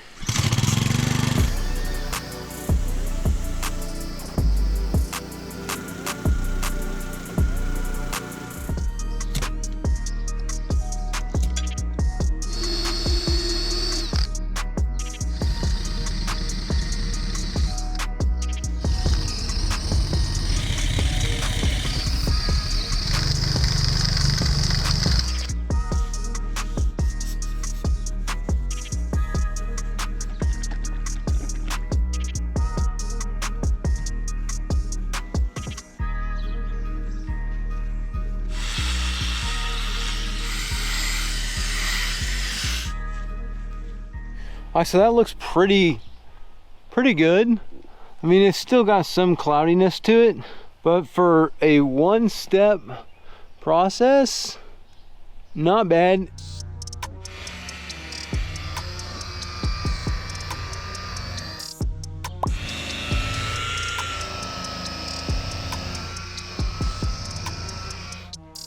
Let me go ahead and start working my way around the rest of the boat.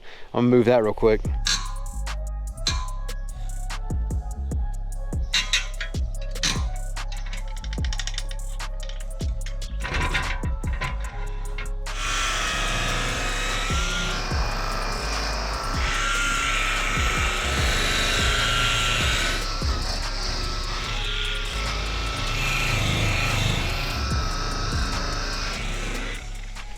Okay, so we finished with the oxidization remover, and it did a really good job. Don't know what I'm gonna do about the rub rail just yet. Hopefully I can get that clean. I might need to go get some acetone for that.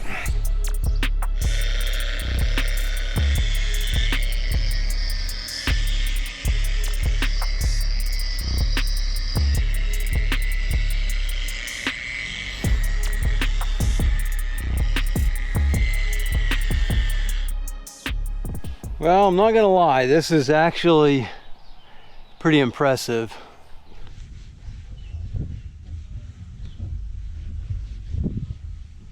All right, so I'm gonna go ahead and hit the vacuum up and vacuum these compartments out, get this all cleaned out. Same thing, I'm gonna vacuum this one out. Once I get them vacuumed out, then I'm gonna go ahead and wash the boat. Got some Starbright Blueberry Boat Wash, awesome stuff.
So we are looking amazing up in here.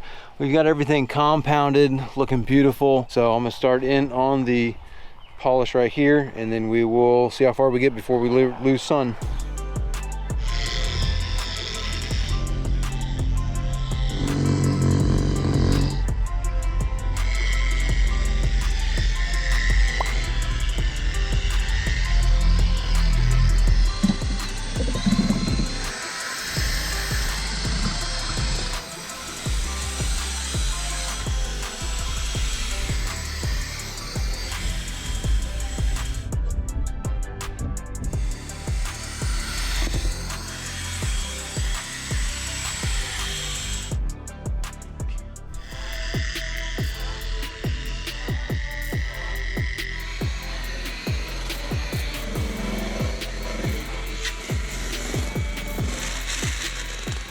Well, you can't see anything, so we'll have to wait till tomorrow morning to see. Well, this looks like a completely different boat this morning, looking beautiful. So let's go ahead and start putting our wax on there. I'm going to do it all by hand. We're going to go wax this entire boat.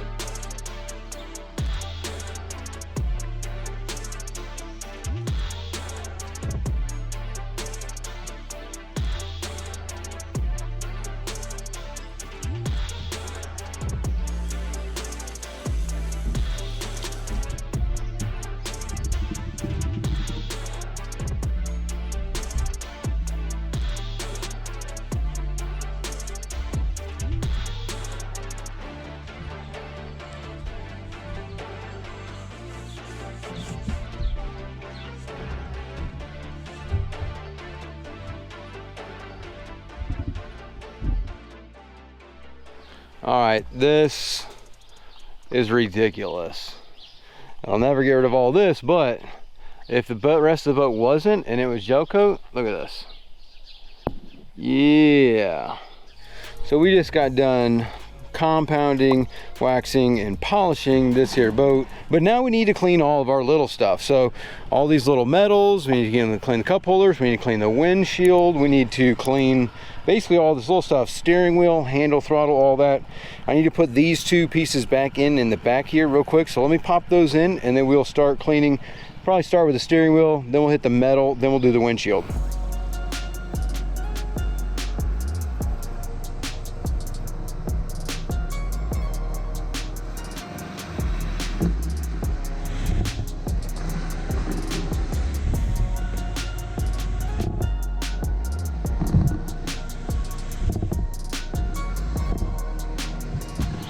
All right, that's looking much better back in the back. This thing's starting to actually look like a boat now. You would be surprised on what just using a wax will do.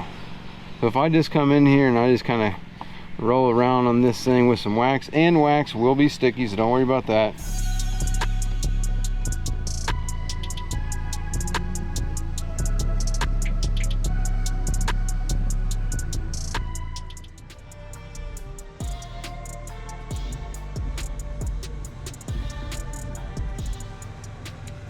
There you go, beautiful. I mean, literally just a little bit of wax and that was it. So let me move on to the metal. Right now I'm gonna be trying this. Usually I use something else, but I wanna try this out. This is Babe's Metal Magic.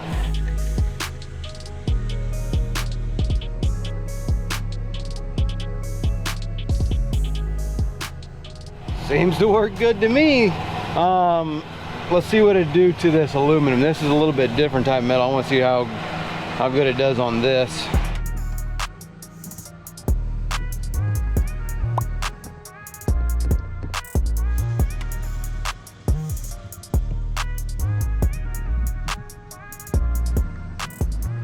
Does pretty good. Aluminum's obviously harder to do. It does way better with the stainless steel, but yeah, this is pretty good.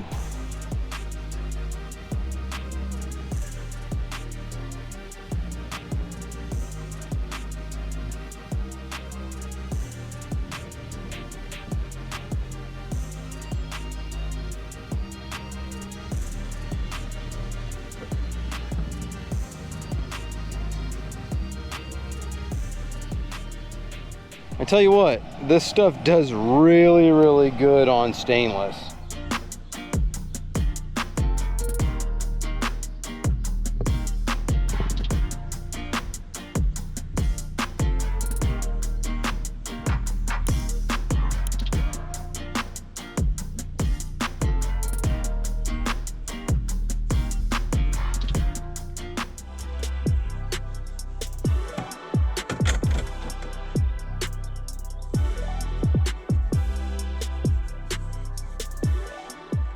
All right, it didn't do so well on the propeller.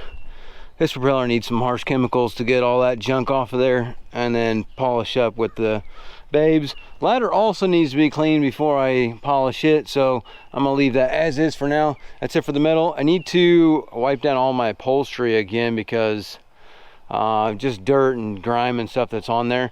So I'm gonna run through the boat real quick and polish all my upholstery again real quick, and then we can go on to the windshield. I need to get a windshield cleaner and then put that rain view on there.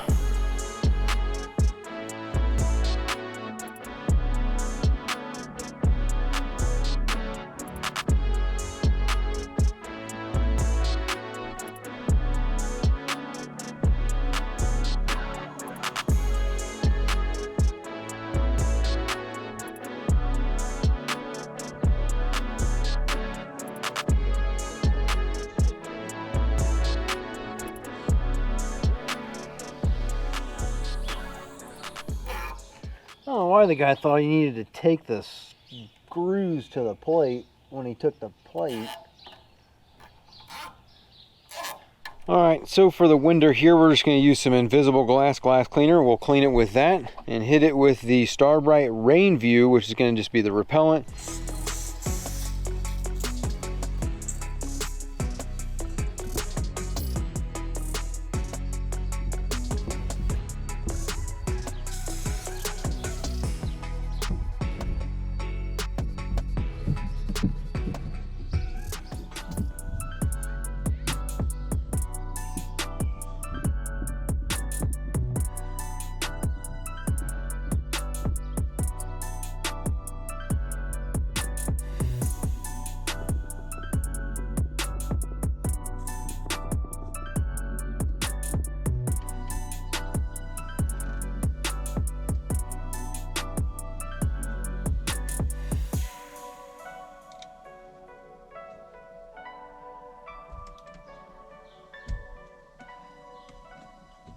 Okay, so yes, this looks absolutely amazing for a 1990.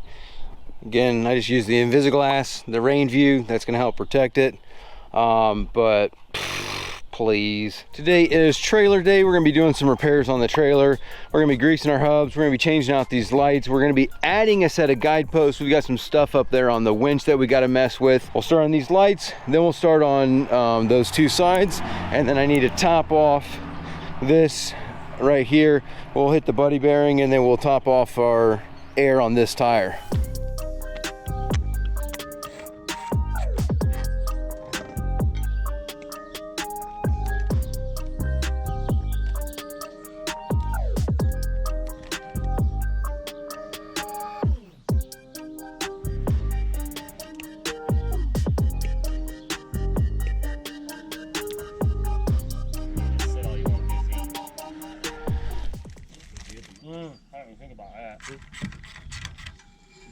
And of course, what I bought is completely different from what I have. So what I'm going to do is jerry rig this up. We're just going to drill some holes here.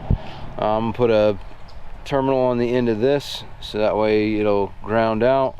And I'll just drill 2 holes here. We'll screw it on there and call it good.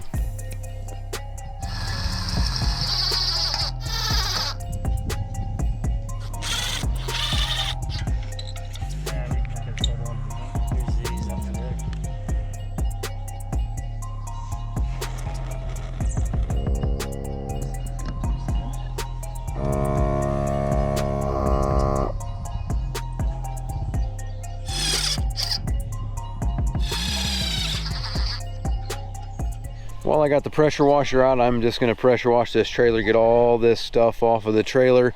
I'll knock this out, blow all this stuff out of here.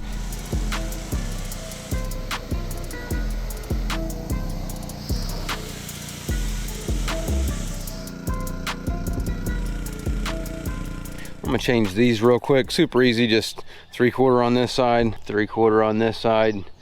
Take the bolt out, take that off, grease it all up real heavily, put the new ones in there, easy peasy.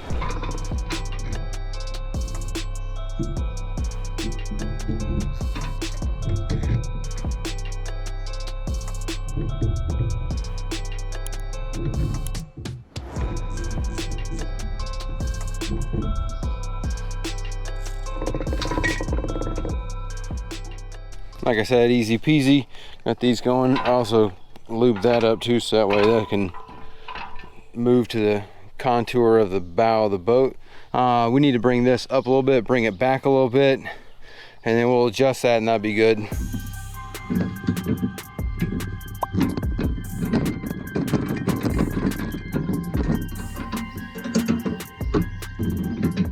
Now, this is going to be a nice feature to have.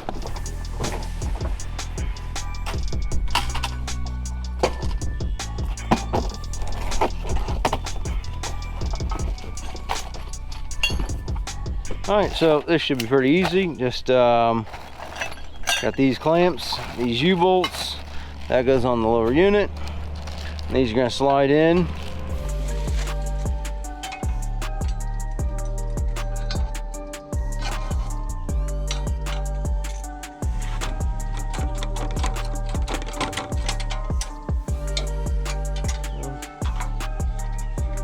I didn't try it. You know. And we got to drill a hole through.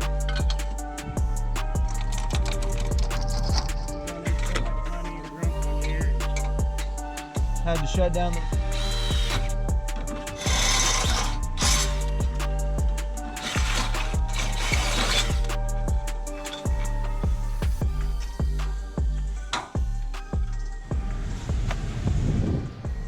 All right, awesome. These are an outstanding addition to any trailer. So lights done, plates on, guideposts on, side lights good.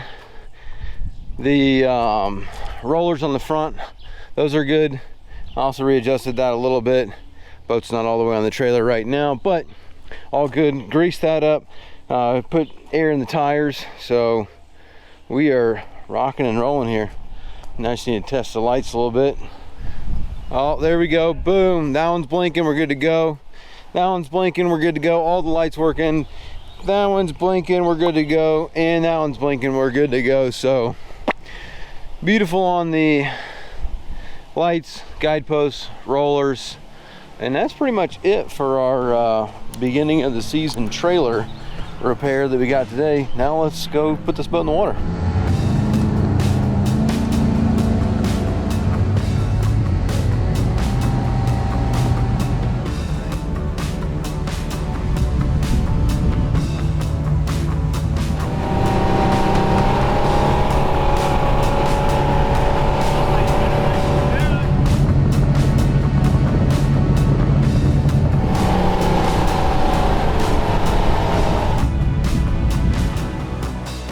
We paid $2,800 for that boat, and we just completely finished doing all of the restoration of the boat. Now what we're going to do is go over the breakdown of this boat, going through all the time that I spent on the boat, every part that we put on the boat, how much we paid for every single part on the boat, and go over that entire list to see, did we overpay for the boat, or did we get a good deal on this boat? Starting off with our list, we have a link to this list as well in the description. Here is links to all of the parts. So if there's a part that you would like to get, that is what is going on with all those links.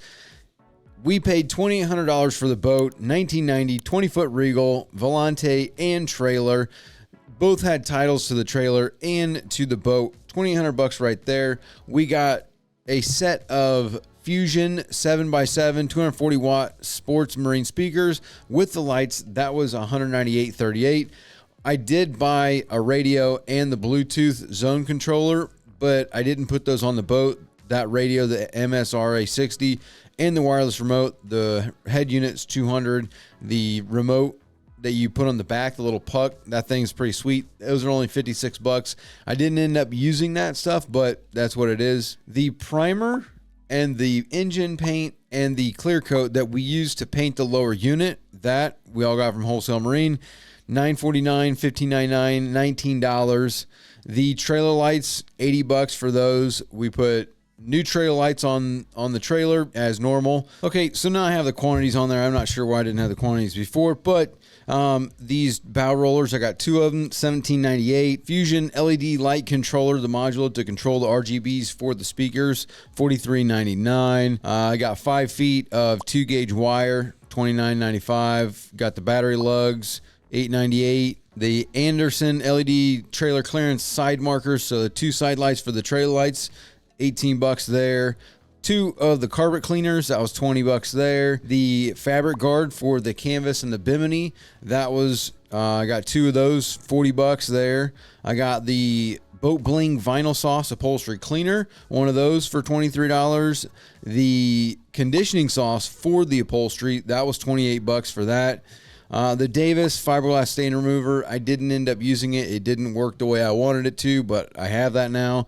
The Babes Metal Magic, that stuff worked really good, so that was $9. The Instant Hall Cleaner, that stuff also did not work as though I wanted it to. 17 bucks wasted there. I ended up buying me a dual action polisher for 200 bucks. A new wash mitt, $11. Had to get some flares, 40 bucks for the flares. I had to get a throwable, 18 bucks for the throwable. I got 4 of the Kicker speakers. That was $320. I got a 3500 watt 8-channel amp. That was 200 bucks from Amazon.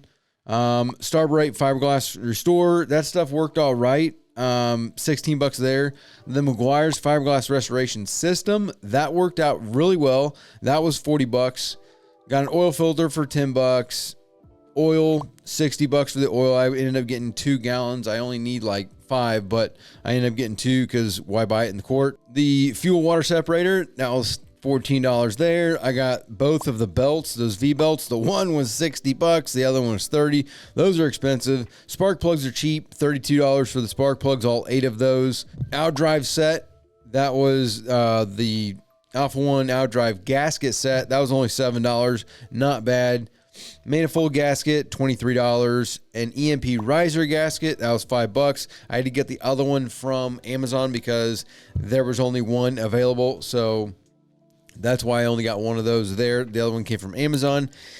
Thermostat housing gasket, that was $2. The lower unit that I got, SEI, that was $1,100. So that was a pretty hefty price tag on that one. The oil filter, that was $8. The thermostat was $24. The O-ring for the thermostat, $3. Thermostat housing gasket, that was $4. I got 100 feet of 14.2, which is what I use for all running the speaker wire. 50 bucks for the roll. The exhaust elbow gasket, so that was the other gasket I got from Amazon, $11. The 100 feet of RGB wire for the RGBs, $17 for that. Good stuff there. Tinned copper, 22 gauge. 2 quarts of the gear lube, 30 bucks. 2 drain seals, $4. The fuse holder for the flow switch, that was $8. I ended up buying myself a oil change pump for $140. Fuses, $2. That rain view, now that stuff worked really, really good. I was impressed with the Starbright rain view. For the windshield, I'm glad I did that. That was $11. I paid 50 bucks to get my canvas refixed up. The guide-on post for the trailer, $107 for that. That was another good buy. The anode that I put on the lower unit, $15. And then here's all the miscellaneous stuff that I spent on all the other places. So we got AutoZone. I spent $42 at AutoZone buying different stuff. I think I ended up buying a gasket set there. Battery Specialist, which I got my batteries and the alternator that I needed. That was $321. Advanced, I spent $230 at Advanced, getting miscellaneous stuff. The boat registration was $65 for the Illinois Department of Natural Resources, the DNR. I spent $42 at Harbor Freight. Spent $205 at the DMV to register that trailer. 75 bucks is the lake sticker to get on Lake Mattoon there. I spent $160 at Roll King. I spent 80 bucks at Menards. $128 at Home Depot, and then $31 at Walmart, with a grand total of $7,382 spent. Now, what I actually spent, that's if I would have bought all this stuff at retail. I had some stuff. I got, deals worked out with other things. So what I actually spent was $5,664 is what I actually spent on the boat. But if you were to do this thing and put all the stuff that I did and spend all the money that I spent, you would have paying MSRP, you would have spent $7,382. That is just on the parts. So, $7,000 and you're in the boat for $7,000, and it's a really good boat for $7,000. That's probably what it's worth. It's probably worth $7,000 to $8,000. I'm in it for 56, so I think that's a pretty good deal. Now, here's where the kicker goes in because of the labor. So this is the labor that I spent on it. I started on May 24th, and these are all the time that I spent, all the stuff that I did for that day. And what I get to June. So June 13th is how long? So I got 13 plus 7. So 20 days is what I spent working on the boat. The first day went to Indiana, picked up the boat, recorded, one video doing that. Basically just picking up the boat was 6.25 hours.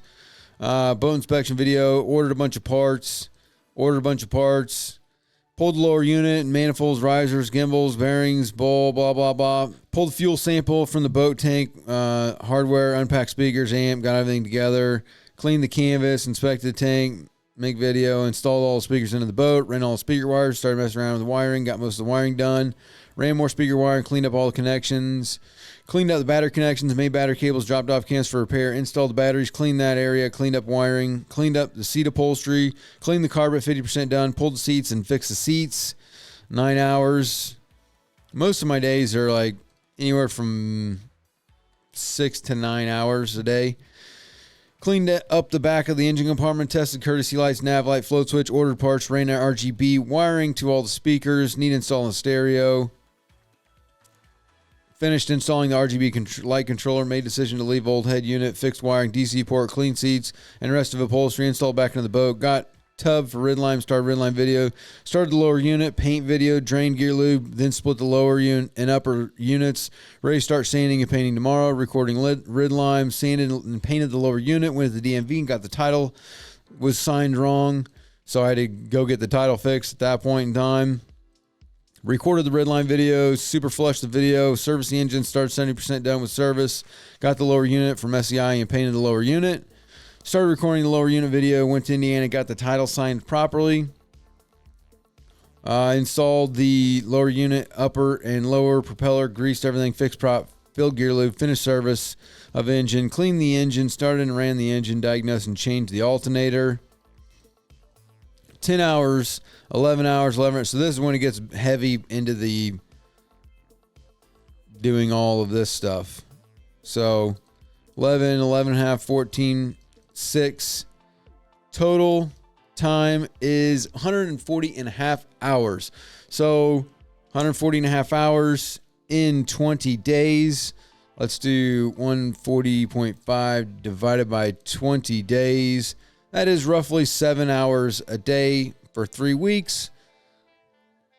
So a pretty hefty price to pay in time, but within 1 month, 3 weeks, boom, boat's done. So you guys let me know what you think. Did I overpay for the boat? Did I not overpay? You let me know. All the parts in there. Would you put these same parts in there? What would you do differently? Let us know in the comment section below. Thank you again, Wholesale Marine, for helping us out with this boat, and I will see you guys on the next video.